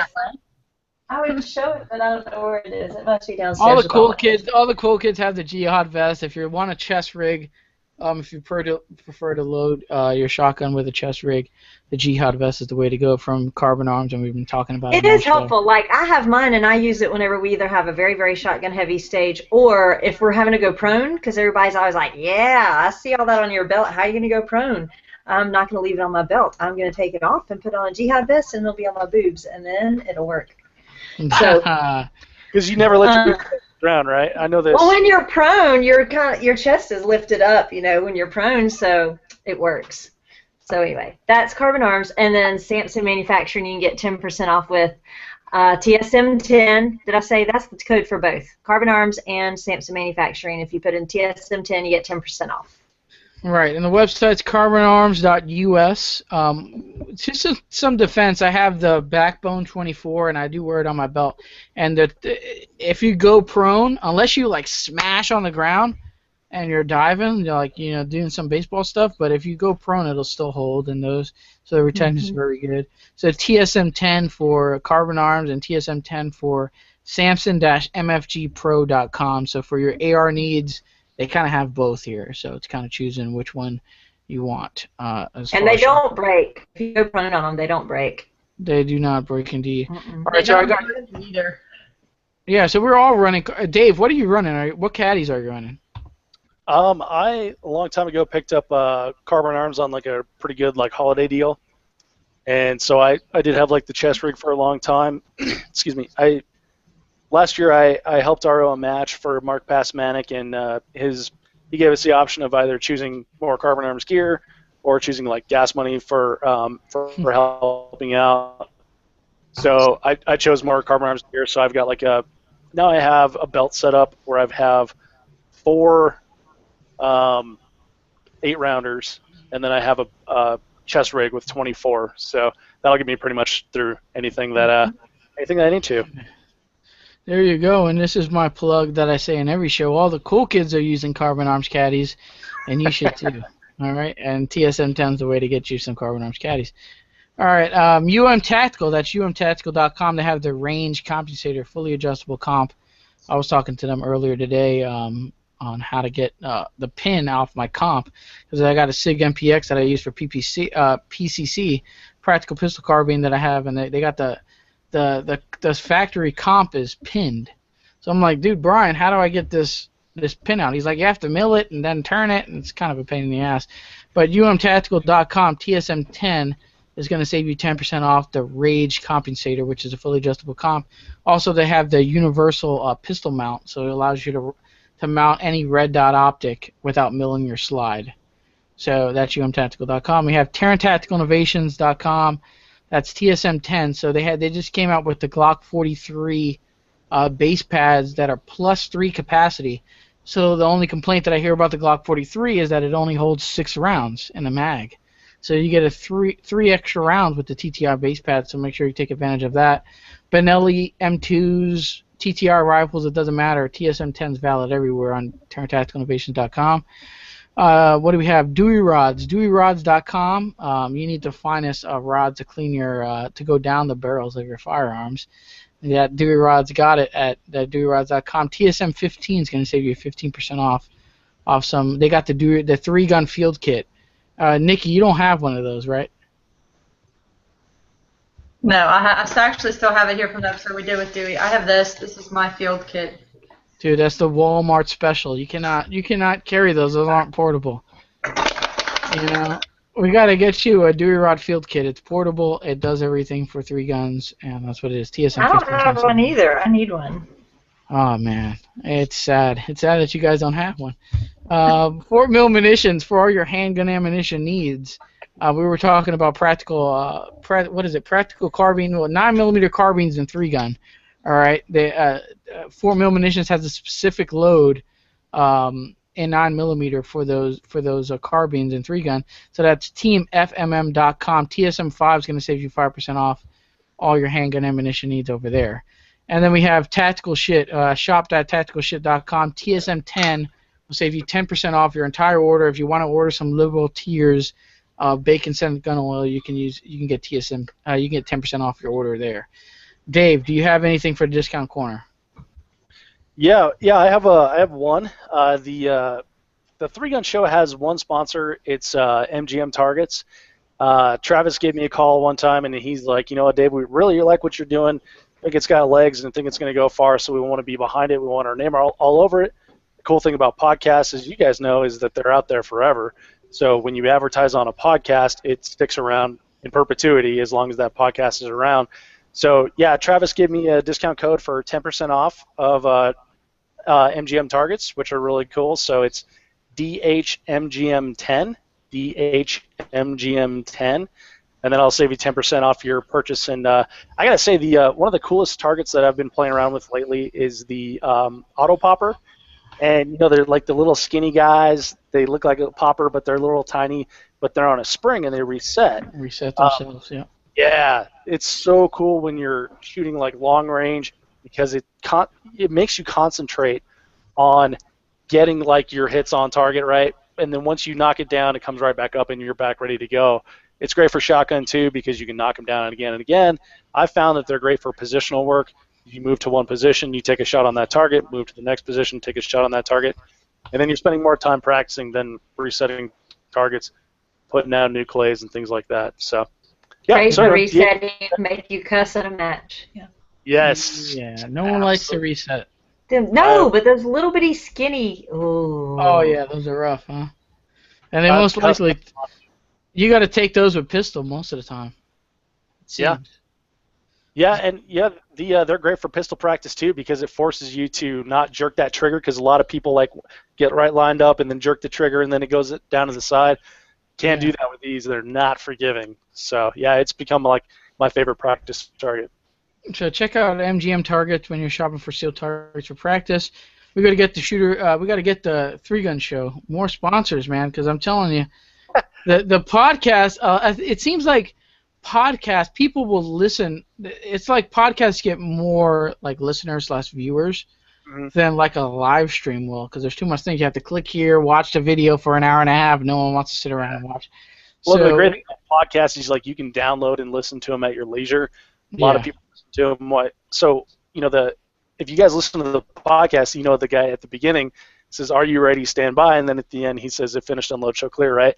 That's my buddy Dan Troxel that I shoot with at the local matches, and he tells me all the time, like, Dave, I load up your podcast, and then I go on my 4-mile walk every single day. Retired teacher, really good 3-gun shooter, hell of a good guy. But yeah, that's just one small example. Like, do it on your walk, do it in your gym. I hear a lot of people loading up like 7 or 8 podcasts and then listening to them while they're driving to a match. Right. And the reason I know this is because when I've met a lot of guys' wives, the first thing they say to me is like, "Oh, you're that guy that I listened to all the way out here." Yeah. Yeah, it's the best. It gets you kind of in the shooters. It gets you in that mood for a match. It's great. And, you can do the same thing with the Shooter's Mindset Show, but you just got to go to YouTube and all that stuff, and then you have to plug in your phone. So podcasts are always a good thing. And the Shooter's, we'll talk to Dave. The Shooter's Mindset would like to sponsor the 3-Gun Show. There you go. We'll figure out how to. I gotta give him like a lifetime supply of massages or something. We'll get the Shooter's Mindset on there. I am real tense right here. I'm real tense right there. Right, it's in the back. Do we need to leave you two alone? Audio only. So, should Nikki and I just back out? Yeah, I'm feeling like I don't want to be here. Hey, you never know what goes into details of sponsorship of shows. Sometimes that stuff goes, that's why I don't like to talk about sponsorship details. You know. This So, took a turn, didn't it? indeed. So, all right. So moving on here. Let's not let's not dig the hole any deeper than I just made it. But it's kind of weird now. But what do we? You're the one that was wanting to massage him. You can't get out of it, too, Hey, dude. you guys are part of the Shooter's Mindset crew, right? So maybe you guys want to do a tag team on a Dave massage, no? NRA show, Dave, are you going to be there? I am now. Nikki's going to be there too, so there you go. It's live. And Heath can join you. I was going to say, with my husband. Yeah, and Heath can join you, so you kind of get a little bit of muscle and a little bit of finesse at the same time. All right, so that's going to lead us. This is weird. Yeah, now this is weird. All right, so now that leads me into my next question. But upcoming events, matches, or goals, and we're going to talk about NRA show. Dave, are you going, and what do you have for upcoming events and goals? So I'm not going to the NRA show, unfortunately. I will be in Texas then. Sword fight. I'm sorry? No, I'm reading the Q&A section, and Lewis says a sword fight. This is weird. Now it's really weird. Oh, man. Oh, so, okay, I'm the new guy here, but I don't think you have to read those. Oh, geez. All right, so upcoming matches for me. The next big match for me, and I'm going to be looking to my right here because that's where my calendar is, but the next big match for me is the Three Gun Nation Southwest Regional in Austin.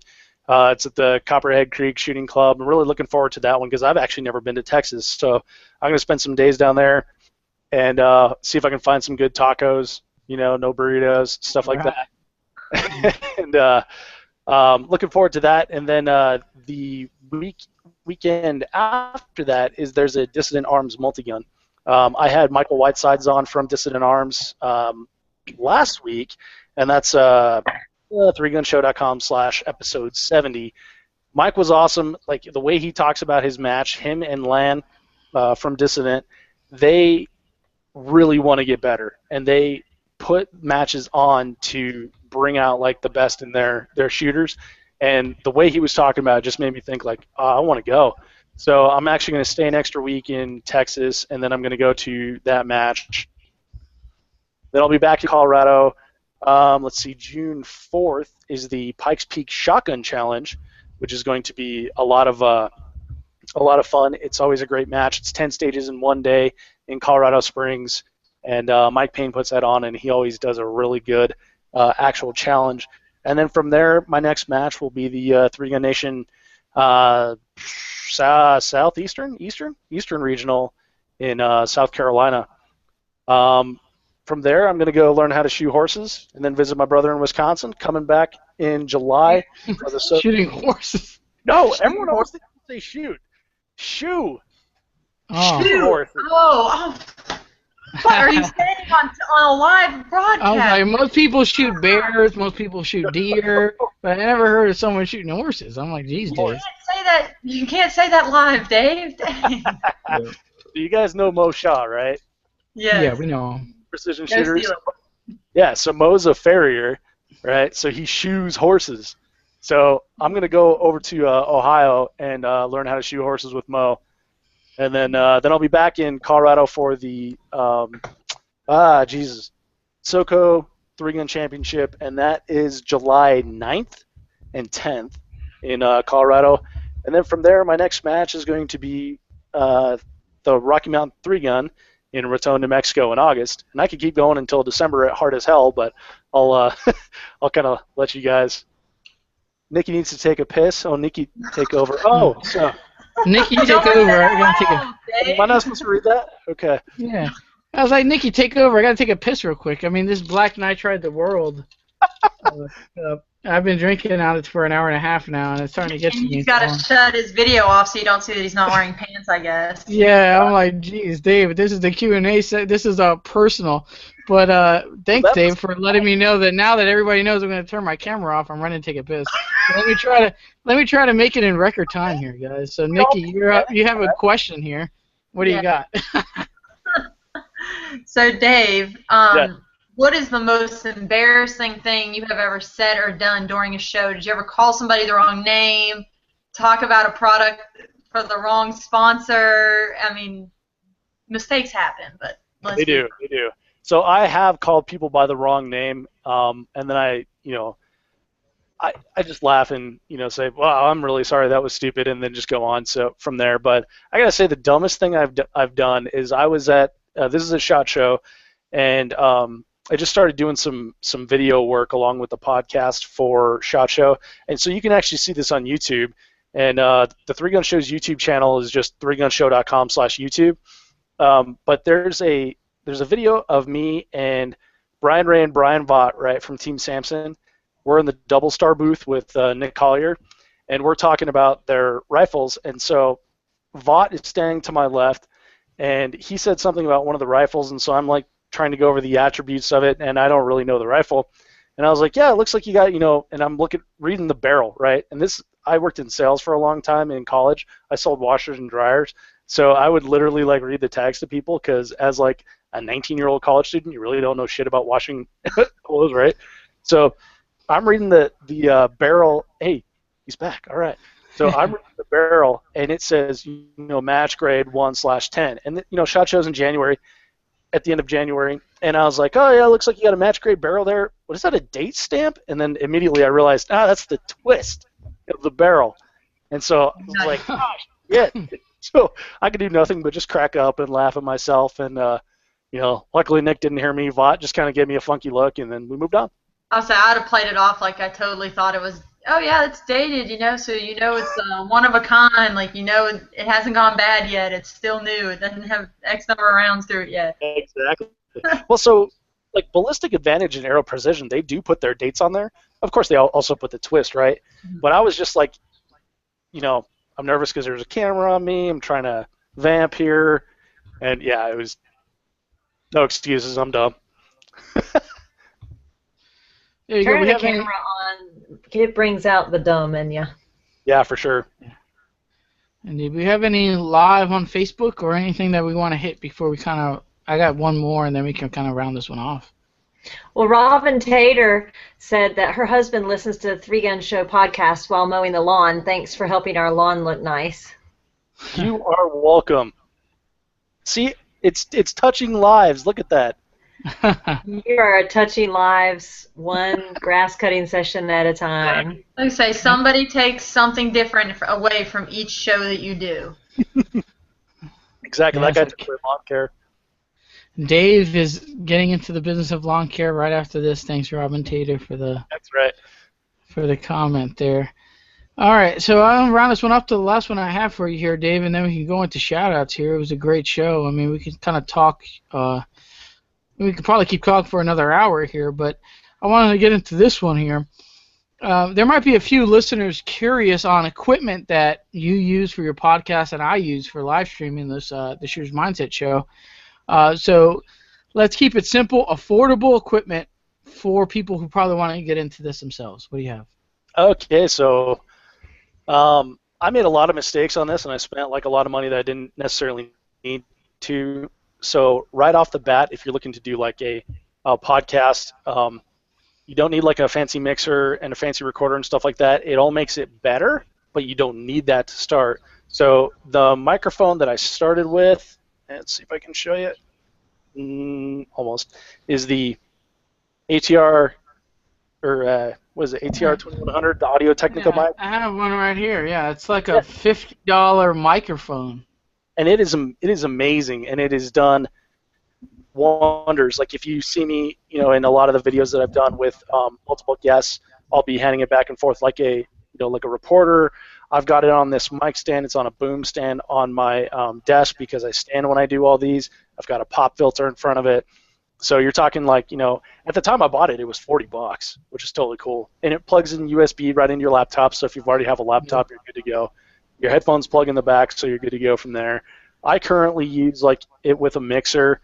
It allows me to change people's voices high, low, and mids and stuff like that, and just make for better quality sound. So that's basically how you start, and then you can start with with with all the funny things popping up that you guys are saying.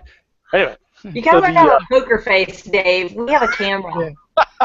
The cool kids have a camera. It's not just audio. You have to have a poker face. So Where was I going with this? Oh, so Equipment, focus. There you go. So if you have a Mac, you can use Ecamm Call Recorder that will record over Skype. If you have a PC, you can use Pamela, which records over Skype. Pamela's a recording thing. So those are the two cheapest ways to do it, and then you need Skype, which is free. And if you do Skype to Skype, that's the way to go. When I initially started out, I was taking any comers, right? So I'd get guys saying like, well, I'm just going to do it on my phone. I don't want to download Skype. And I'd be like, all right. But now I kind of force the issue. It makes a better product for our customers. You represent your sponsors better, customers, listeners. You represent your sponsors better, and you can actually hear what you're saying to get your message out there.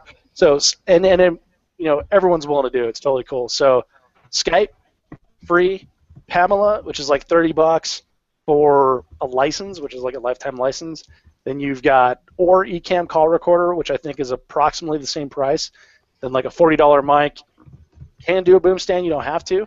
I definitely recommend a pop filter, especially if you talk like I do with a lot of pop. So, but I've also upgraded from there. Like right now, I'm recording on this mic, which is what I use live. The reason I did that is just so I wouldn't have the pop filter in front of my face. This headset mic, is a BPH S1. It's also Audio-Technica. The recorder that we're recording into, I'm going to try to do it without dropping it, is this little guy. It's the Zoom H6. It has 6 channels, Zoom H6, right? And then the stuff just plugs right in there. That's like a little portable recording studio. So if you ever hear like a podcast that I'm doing live, it's all with that Zoom H6, 4 AA batteries, a memory card, and boom, all the mics plugged in, and the sound is amazing. So it works out really well, and it's portable, fits in your pocket, stuff like that. So that's really the way to go. But that is several $100s, so that's like a step up if you're super serious about it. Yeah, Jen, what headset are you using? Because I mean, when I first got into this stuff, I was using the built-in microphone on my laptop, and anything built-in is not excellent quality. Okay, so and the built-in webcams on your laptops and stuff, they usually aren't the best unless you get like a Mac. Well, Mac usually comes with great built-in audio and webcam, but a PC, they're a little shaky. So I got a little. This is actually a 720p high definition. I could probably upgrade that, but it's kind of like one of those things. I'm always with my guns. I always kind of impulse buy, and you search on Amazon and you're like, oh man, this mic is $500. That's the one I need. Well, that's kind of like rapper in a studio type of mic. You don't really need that. And I believe it was a triangle. Please don't rap. Yeah, Triangle. I think it was a Triangle shooting podcast. It was another guy that kind of got me into it. Triangle Tactical. Yeah, Triangle Tactical. He's like, one time we were talking, he's like, dude, no, all you need is this like $50, $40 mic. Just order off of Amazon, and I ordered it. And that's the same one that Dave uses here. It's just, I got a little windshield, aftermarket windshield on it, but that's about it. And then the webcam was like $20. So I mean, it doesn't take a rich man to do this type of podcast or live streaming. I mean, there's always things, if you want to spend that type of money to get like a 1080p or whatever, like fancy stuff like Jen has on her side of on the camera, then you can do that if you have the money to spend, but it's not necessary. Jen, what headset are you using? It's like a Logitech, yeah, but I got it at Best Buy for like $20, and I'm just using my webcam that's built into my computer. I'm not using anything else. Yeah, so this is an audio. I just look this good with a regular camera. Yeah, there you go. So this is an Audio-Technica mic, the same mic that, what is it?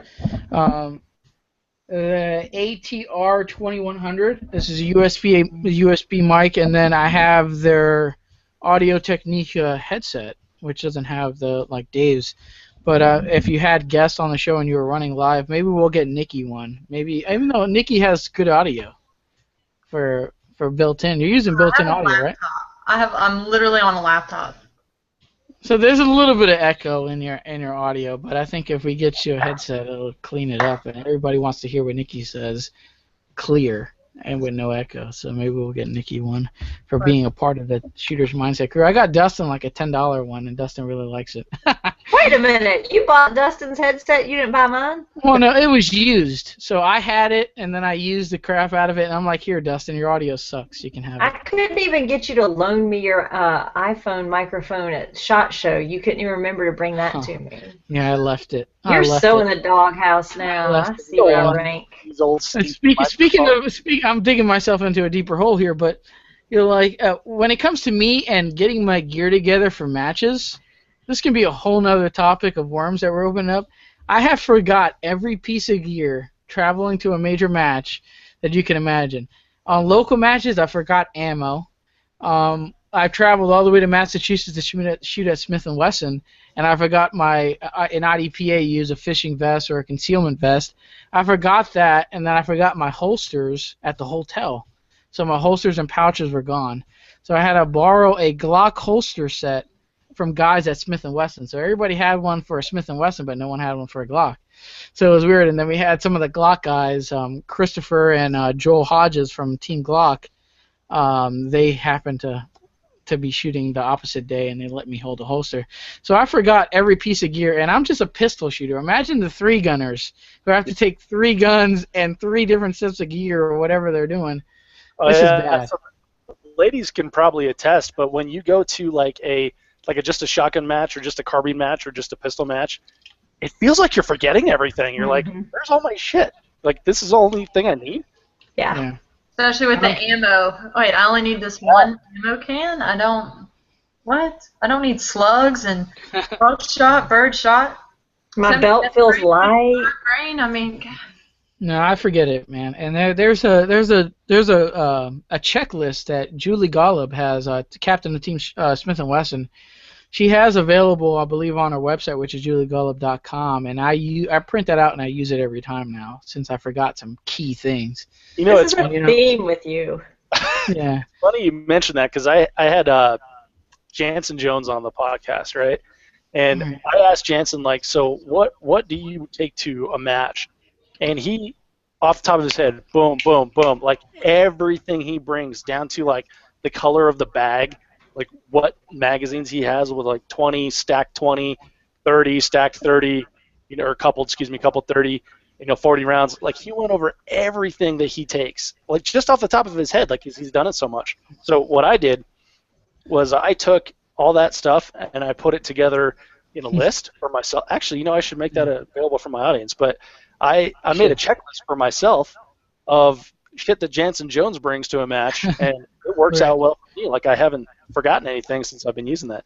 I'll make that available to the audience. So stick close to the 3 Gun Show if you're interested in that. I'll make it available. Yo, I joke a whole bunch by calling Heath my parts manager, but he is legitimately the parts manager. Like this is gonna sound so sexist. I make the sandwiches.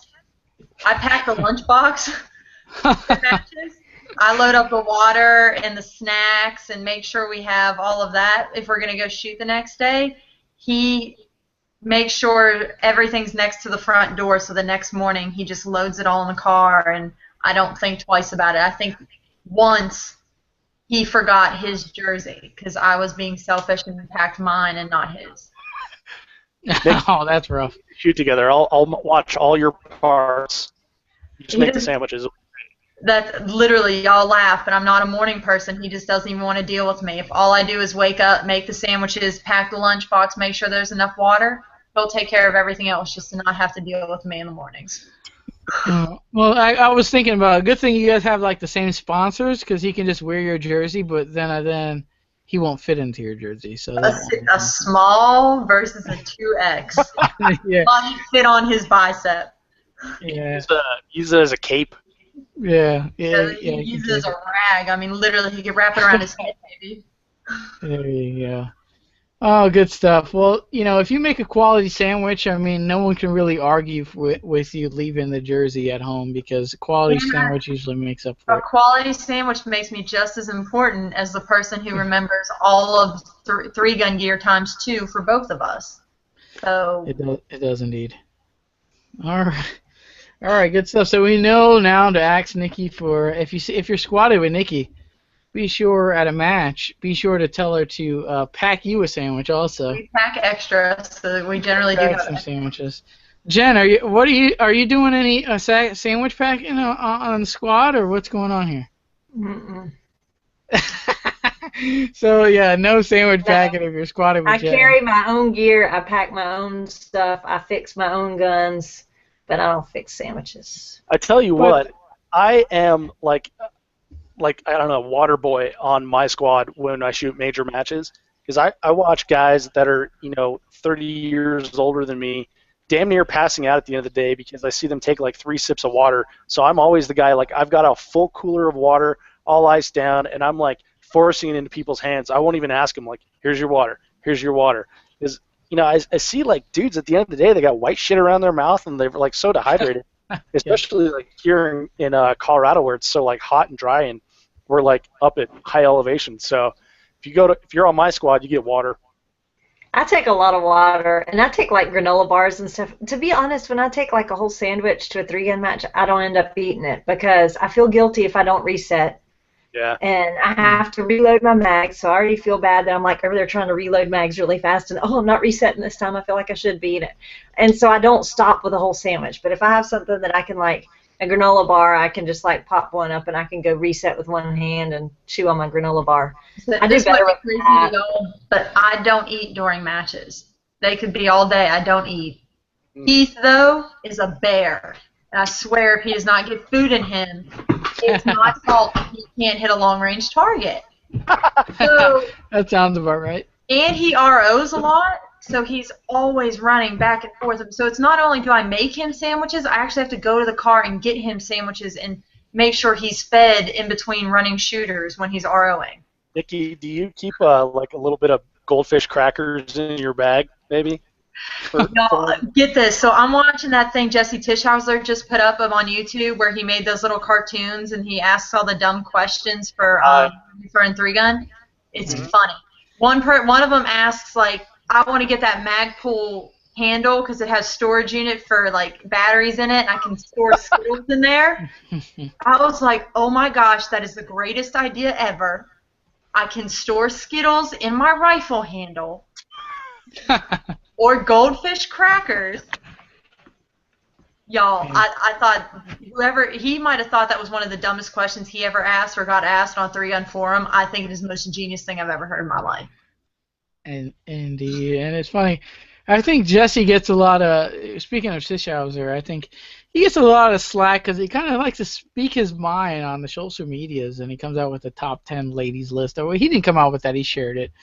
But it's funny. But that dude is you can be a brand new live streaming or a brand new podcast, and you can ask Jesse Tischhauser to come on your show, no matter how many viewers you got, and he'll come on it. So he's really like, I mean, anything that promotes shooting sports, he's there, no matter what it is. He liked Team Clevenger shooting when I had like 120 likes. Yeah, so it's like, I asked him, I said, hey, would you mind liking my athlete page? He said, absolutely. He said, without a shadow of a doubt, absolutely. I had 120 likes. He was like number 121. Yeah, so that dude, and I know you had him on the 3-Gun podcast. We've had him here twice on the Shooter's Mindset, but and we don't want to make Jesse's head any bigger than what it is as far as credentials, but he's a really good dude and is all for promoting the game. So I would say that Jesse almost tries not to let it come out that he's such a good dude, but he is. He's like, I mean, he's such a genuinely nice person, and I think I don't know. I've always thought that like maybe he has like a little bit of an internet persona, and then I've talked to other people like, yep, that's exactly how he is. But he's also got this side of him who's like a giant sweetheart. I mean, you see him, taking his nephews out shooting and stuff like that. He helped me out with finding guests for the podcast after I talked to him. So he was like my 8th interview, right? So we're up to 73 now. Because my 8th interview, after I talked to him, I was like, so who else do you think? And, he listed like a bunch of guys that wouldn't even respond to me. And no hard feelings or anything. It was just like, yeah. You never know where stuff like that's going to go, right? So you got to protect yourself in the business. But he made those connections for me. You know, like put out a word like, hey, you should talk to this Dave guy because he's got something good going. And so yeah, he got me a lot of good contacts I would not have got otherwise. So yeah, like it or not, Jesse's a sweetheart. Yeah, it's funny you say that, Dave, because I know we're going on like 2 hours here, but we're going to keep talking because I like the conversation. I usually tell the guests, hey, we're going to do an hour, and it always goes over, but we're having a good conversation here because Jesse was I think it was episode 5 of the Shooter's Mindset. We had Jesse on. You know, I had a crap camera, like I said, the crap audio, I had shit background. And we had Jesse on the stage. We had Jesse on the show, and he did the same thing for me. He's like, I think you got something good going on. I'm going to lead you on to more guests. And then from there, we got Keith Garcia and we got Chris Anderson. At the time, Keith Garcia was with Team Vertex. Now he's with Cobalt Kinetics. So we happened to get Keith Garcia, who at the time was a multiple Three Gun Nation $50,000 winner. So to have Keith Garcia on the Shooter's Mindset at that time was a big it was a big deal. I never thought I can get these guys. I wasn't friends with these guys, and Jesse was able to lead me into these shooters. What did you so guys it was the talk same thing. That must have been really hard to talk to Keith. He's such a wallflower. Yeah, well, we had 2 of them. We had Chris Anderson's like a diva in shooting. He thinks he's like the top. And then we had Keith on at the same time, and Keith's like, yeah, I won 50 grand, I'm the best. Keith. It was fun. I got to go back and watch that show. We were talked a lot about airsoft because Keith and Chris use airsoft as dry fire training. So they have their 2011 $3,000 pistol redone into an airsoft pistol, and that's what they do to practice. A majority of it is they practice with airsoft, which is interesting because a lot of people don't believe in it for dry fire training, and it's hard to get an airsoft pistol to replica your actual pistol. So that's a whole nother topic we can go into. Right. But it's funny, just to beef up Jesse a little bit, indeed, you want Jesse Tischhauser on your show because he'll lead you into a lot of other guests. And there's been a few that I haven't been able to reach. I don't know, so we're going to leave this one. We're going to keep the conversation going. I like it. Dave, is there anybody that you really want on the Three Gun podcast that you just haven't been able to grab? Because I know I have a few. Yeah. So there's been a couple for sure. I would love to have Jerry back on again. I'm still like intimidated by him, even though I've met him in person. He was so generous to me with his time. Definitely want to have Lena Michalek and Jenna Reeves on, and both of them have said, yeah, we'll be on the show, and then it's just never connected, like for scheduling purposes or whatever, and then you forget about it, and you have other guests, and they're off in Italy and stuff like that. So, off the top of my head, I'd say that those are the ones. I can get you, Jana. Yeah. I'll get her straight right now. When you want her on? Yeah.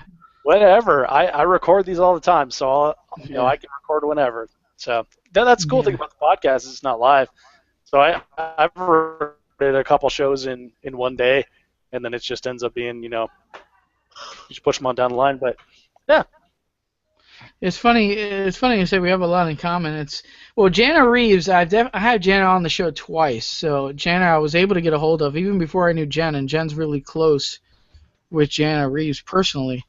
But I've had Jana on the show twice. But Lena Michalek I've had Kay, I've had Jerry, but I have never ever been able to get due to scheduling and. I'll see Lena, and she's like, yeah, I want to do it, and then it never happens. So it's Lena Michalek and Jesse Duff is 2, yeah. And KC at the time he was with Team Glock. He's no longer part of Team Glock. But if I was to say 3 shooters that I've been after since like the very beginning of our episodes, it'll be those 3, and I've still yet to grab them 3. And Jesse Duff is. It's hard. I don't know. Like Jula Golub and Jerry, these guys they make a living off the industry. You know what I mean? Guns are their deal. So I was able to get them too. But Jessie Duff she's kind of a celebrity when it comes to the shooting industry, and she's all over the place doing live shows at NRA. She's all over the place. So Jessie Duff, I've had people contact Jessie for me. I've seen Jessie in person. She's like, yeah, I'm gonna do it. She's always so positive. Always has a great smile on her face. But between Lena and Jessie, those are the Jessie Duff. Those are the two people I've always wanted on the show. Obviously, Jessie Duff is the first Grandmaster USPSA shooter as a female. So that'll go in the history books forever. And Lena Mitchell, it's pretty fair to say she's one of the most dominant, if not the dominant, female three-gun shooter that there is right now. So, I mean, I've had her mom, I've had her dad, I can't get her. You know what I mean? It's weird. So, just one of the people that haven't hung out. I've found that when people are like, hey, not right now, like right now doesn't work very well for me, then they end up feeling bad, and then they think there's like sort of awkwardness or whatever. But I've always said, like, I get to create like the three-gun show from like the ground up, so it's 100% positive. We don't have people on and like talk shit about matches and then talk shit about other people and stuff like that. That's not something I would do. And the goal is like positivity to grow the sport, to create other shooters and stuff like that. So if you don't have time for me this week, no problem. Like my feelings aren't hurt. Let's talk next week or the one after or whatever. So yeah, if I've ever reached out for you and you had to say no for whatever reason, I'd absolutely love to have you on. So never bothers me one bit. Right, that's the same deal. I'm like, even though this is a live stream and I do them every Wednesday, so there is a schedule that we need to hold. This isn't something I can record and then upload later, unless I'm doing that with a podcast that I've done in the past. But I don't know, I just haven't found the time for it. So there is a little bit of schedule, so I understand that. I know we're friends on Facebook. She sees this stuff promoted all the time, so I know she's in. We'll get her eventually. There are some shooters, before I say, hey, the shooter's mindset's done and over with, there are some shooters in my head that it cannot go without. And a few of those shooters, Dave Savigny, probably arguably one of the best pistol shooters in the world. You can argue that. I mean, I've talked to Dave in person, and there's some perception. This is all about promoting the game. There's live questions involved, but I see them before. I'm not gonna, hey Dave, your show's, I'm not gonna ask you something that's gonna be controversial, anything like that. So they're all scanned. I think some shooters kind of don't like interviews, which are understandable. Yeah, we haven't had Rob Latham, which someone brought up, Jen. Rob Latham has also been one of the greatest pistol shooters of all time. Never heard of him. That was me, and it's because Rob Latham is just so freaking cool. But he's so nice, you know what I mean? The dude's so nice. I just haven't. He's not a big social media guy, so I haven't been able to really reach out to him hard. And Dustin's part of Springfield Armory, so I figured Dustin can get him. But even Dustin has a hard time getting Rob Latham on. So I do know he has Google Plus, so he was on Rob Pincus. Rob Pincus has a live show also on Google Plus, and Rob was on there. So I know he has the equipment. So now I got to contact him. The Rob and Rob show. The Rob and Rob show, yeah, it was funny listening to that when they were both called Rob. So it was. Indeed. So it's one of those, there's definitely some shooters that when it's all said and done, they've got to be on the show before I wrap it up if that happens anytime soon, which I don't, it's going strong. I don't think there's any plans to do that, but indeed, we got to get those guys on. Some Q&A before we wrap it up here. I know it's going a little bit overboard, but we're cool with that because the conversation's flowing. We have one here from John here. Dave, yes, please make that available. So I'm assuming John is referencing the checklist that you were referring to. I definitely will. Yeah, so you can check out Dave. I'm pretty sure it'll be up on the is it 3gunshow.com, right, Dave? Yeah. So the episode that Jansen was on is 3gunshow.com/episode 30. You can find everything on 3gunshow.com, and I will make that checklist available, and I'll let you know. If you're on the email list for the 3Gun Show, you'll know about it first. There you go. The Shooter's Mindset will take some royalties for that because we helped you form that idea. If Dave ever hosts like 99 cents, like if he charges you 99 cents to download his checklist and it becomes that famous, the Shooter's Mindset will like a penny per download. There we go. Sounds good. I will give you 1% of whatever I make up. There you go. We've worked that deal out already. Asking questions for, we have Luis Mendez here. I've been asking questions to Jesse for 4 years, and he always makes time to answer. So talking about Jesse Tischhauser, if you want to, if you're a rookie to the game or just getting into, Jesse seems to be the guy to send a message and he will get back to you. So no matter how rookie it sounds. Funny story. So years ago, like 2012 or something like that, I friended Jesse on Facebook, and he sent me a message back and said, he accepted, sent a message, said, hey, I'm a professional shooter. Or, I try to support my sponsors. If you like their pages, and he gave like a big list of, his sponsors, and then says, also please like my athlete page, and if there's ever anything I can do for you, please let me know. And I was like, okay, so I went and liked his sponsors and his athlete page and stuff like that. And then, 3 years later when I started the Three Gun Show, I was like, oh, you know what? I wonder. And I go into Facebook, and sure as shit, they had that message from 3 years ago, and I just responded to it. I said, hey, man, if you still want to help me out with something, I'd love to have you on the podcast as a guest. So it's kind of funny. Like I've actually taken that as well. So in my email list, part of like the Canned Spam Act or whatever the hell they call it, you have to put a disclaimer at the end with your name and address and stuff. And in that disclaimer, it says, if there's ever anything I can do for you, please ask. And that I got that from Jesse. So there you go. And not to boost him up any more than we already have to the show, but I've got Jesse a couple sponsors. He's kind of said, hey, these guys are looking, this guy's looking. So it's kind of like our relationship is like I scratch your back, you scratch mine. And he's bought me a few vodkas and a few vodkas. And I'm like, cranberries, Anthony, really? Yeah. Well, he drinks Tito's and ginger ale, I believe. And he bought me a couple of those, and we're like buddies forever now. If you want to buy me a drink, you're now officially a buddy forever. Yes, please. Anthony's a cheap date. Yeah, I'm very cheap date. If you, I'm not a big fan of Bud Light or any type of light beer, but if you. Well, you break out the wine coolers, those bottles, and all over that. Yeah. You break out them Smirnoff. They're Smirnoff green apples. He's drinking some Zima. Yeah, and I'm friends for life. So Thanks. That's how it goes. All right.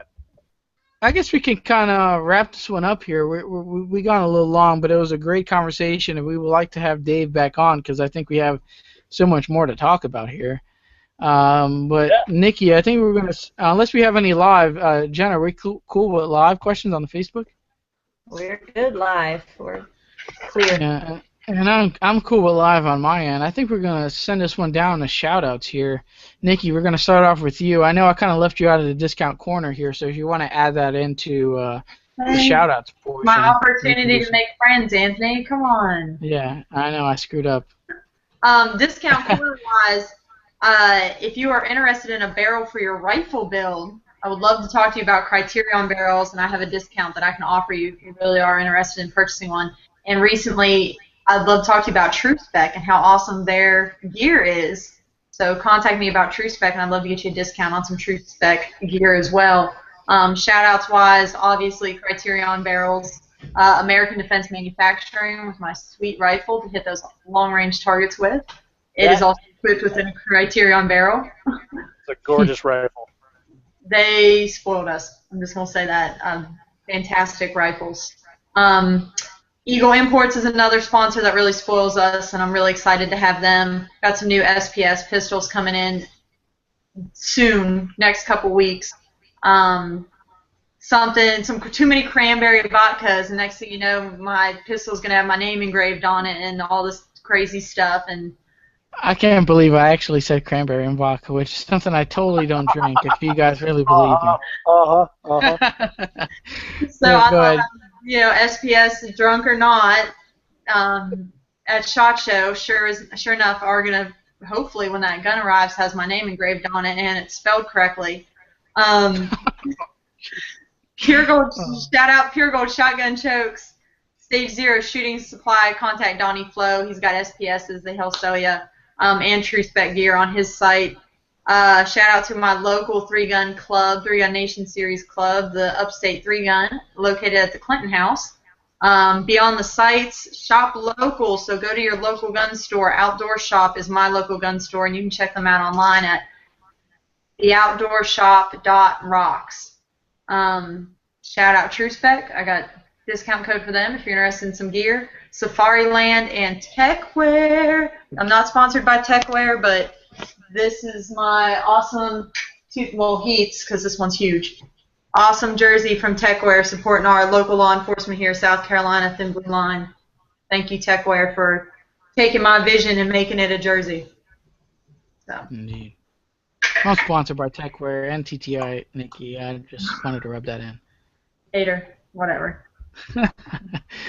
All right. Are we? So I mean, we gotta. By the way, I know we're saying this live. That's something that I'll probably say private. If you want to get Criterion barrels or any of your sponsors on the show, Nikki, let me know. We'll schedule them. I gotta talk to them. I'm trying to get them over here to the coast to come watch. Even though we've had Eagle Imports, we haven't had American Defense, we haven't had Criterion barrels, we haven't had anybody from Safariland. We got to contact Bobby McGee. I know he's a big smart Safariland. He's the dude. So you've had Donnie Flo with Stage Zero, but I think he talked about F1 firearms most of the time. I can't remember. Yeah, we have Donnie on, but we can bring him back on if you want. But it was kind of like a mixed show. It wasn't really Stage Zero shooting supply for Donnie Flo. But Jen, we can go to shoutouts on your end. What do you have? Okay, Savannah River Armory, Shooters of Augusta and Sharpshooters of Augusta, Load Up Ammunition, Terran Tactical Innovations, Vortex, Carbon Arms, Lucas Oil, Outdoor Line, Blade Tech, and TacticalLife.net.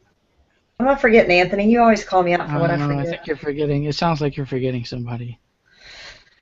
I don't know, but thank you, everyone that's ever helped me. Carbon Arms. You're forgetting Carbon Arms. Did you Carbon Arms. Thank you. I'm sitting here texting James, and I'm sorry, James. Love you, James. Love you, Mark. Carbon Arms. Awesome. She sure is a piece of work. I gotta remember her sponsors for her, indeed. So. Well, I don't have a little black book like you do. Oh yeah. Well, you should. There it Look, is. you can't even say anything because you do have a little black book of sponsors. I do have a black book, but we're gonna off that. We're gonna move on to Dave's sponsor shout outs. Dave, what do you have? I don't really have any sponsor shout outs. We already talked about MGM targets, but I do, just want to say thank you to you three for having me on. This has been a lot of fun. I'd also like to say thank you to all the amazing guests I've had on the Three Gun Show podcast. And my friends and family that have encouraged me to do this. There's been a ton of help along the way. I could never have done this on my own. It's all my action, but tons of encouragement from amazing people that care about me. So big thanks to you, and you know who you are. Yeah, well, we appreciate you having on the show, and I mean, this was a really good show. Obviously, you can tell by how long it goes. If you really want to know how good a show is, I know we both had Patrick Kelly on. I think Patrick Kelly talked for 2 hours and 45 minutes or something like that. Yeah, because he was watching the time. The second time he wanted to beat his first time. He was like, nope, has it been 2 hours? And I can't remember what it was. But he's like, nope, you got to keep talking until then, because he wanted to beat his time. Well, if we're talking, we do. We've already 2:45. Has it been that long? I've lost. It's been 2 hours. Yeah, I'm getting up at 5 a.m. to work out. Pre-show started. We started at a little late, about 9:05. So I think we are going on a solid 2 hours here with Dave Hartman from the Three Gun Show, not including the pre-chat talks. But indeed, we'll have Dave on again, so we can talk about this. Absolutely, love to come back.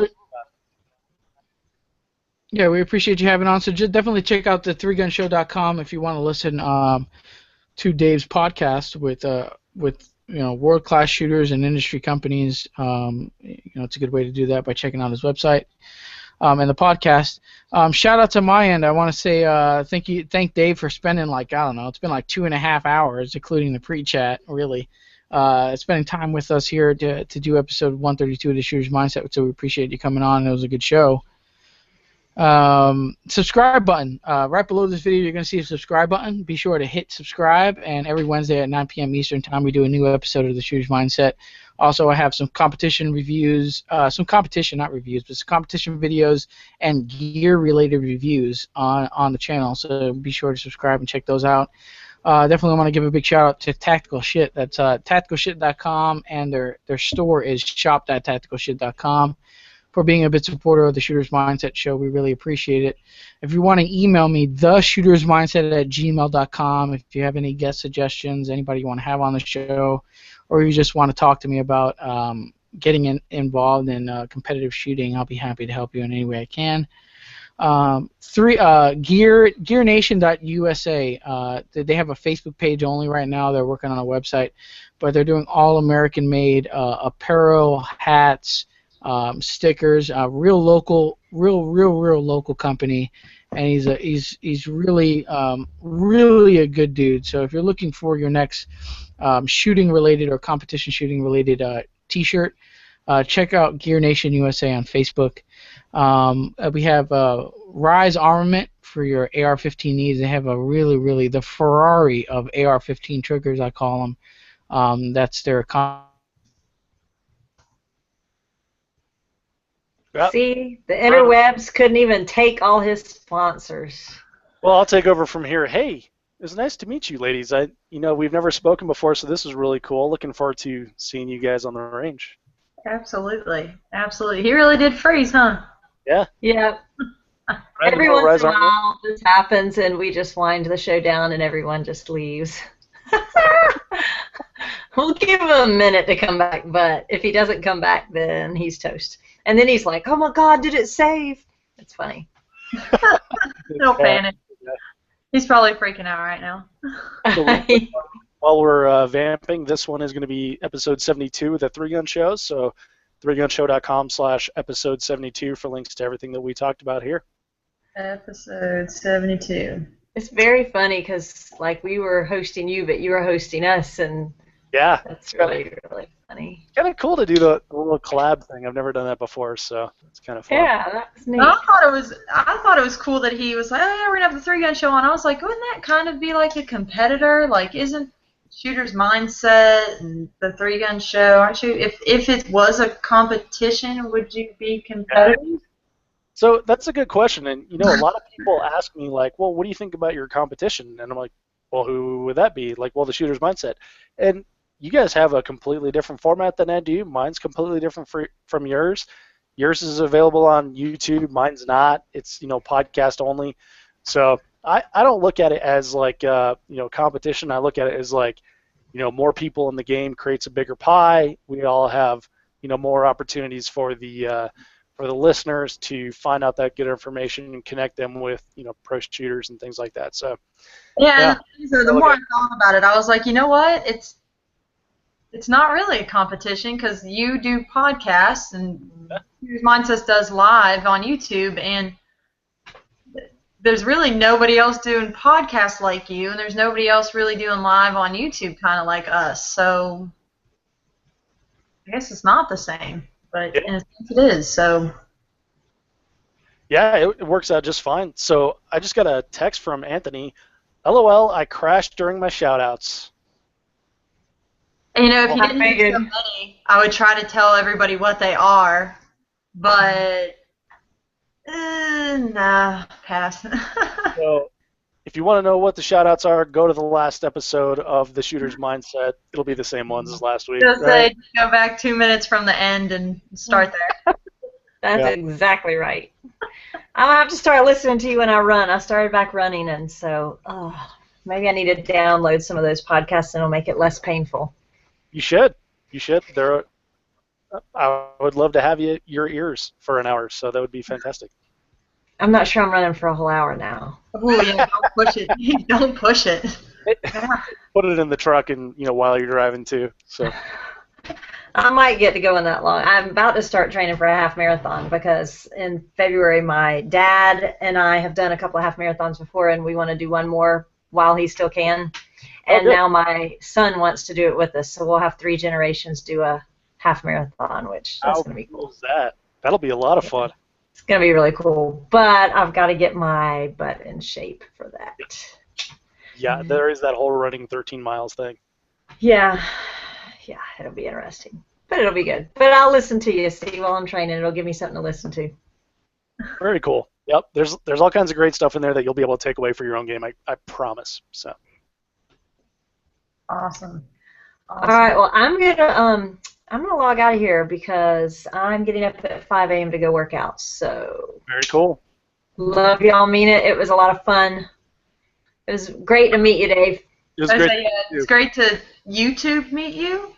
Yeah. This is kind of awkward. Like, I've never done this before, so. You feel like you've met them because you've seen their face and you've had this conversation, but you didn't really meet. So. Yeah, exactly. So it'll be weird, when we meet in person, then we'll see like how each other acts in 3D. So. And you'll end up not being nearly as tall as you look on camera, so it's. Yeah, I totally put the box low so it would get the upward shot, so it makes me look taller. I thought about this. A lot of thought in this, huh? That's right. Well, good night, y'all, and if people are still watching, thank you for watching. Absolutely. Take care, ladies. All right. Bye-bye.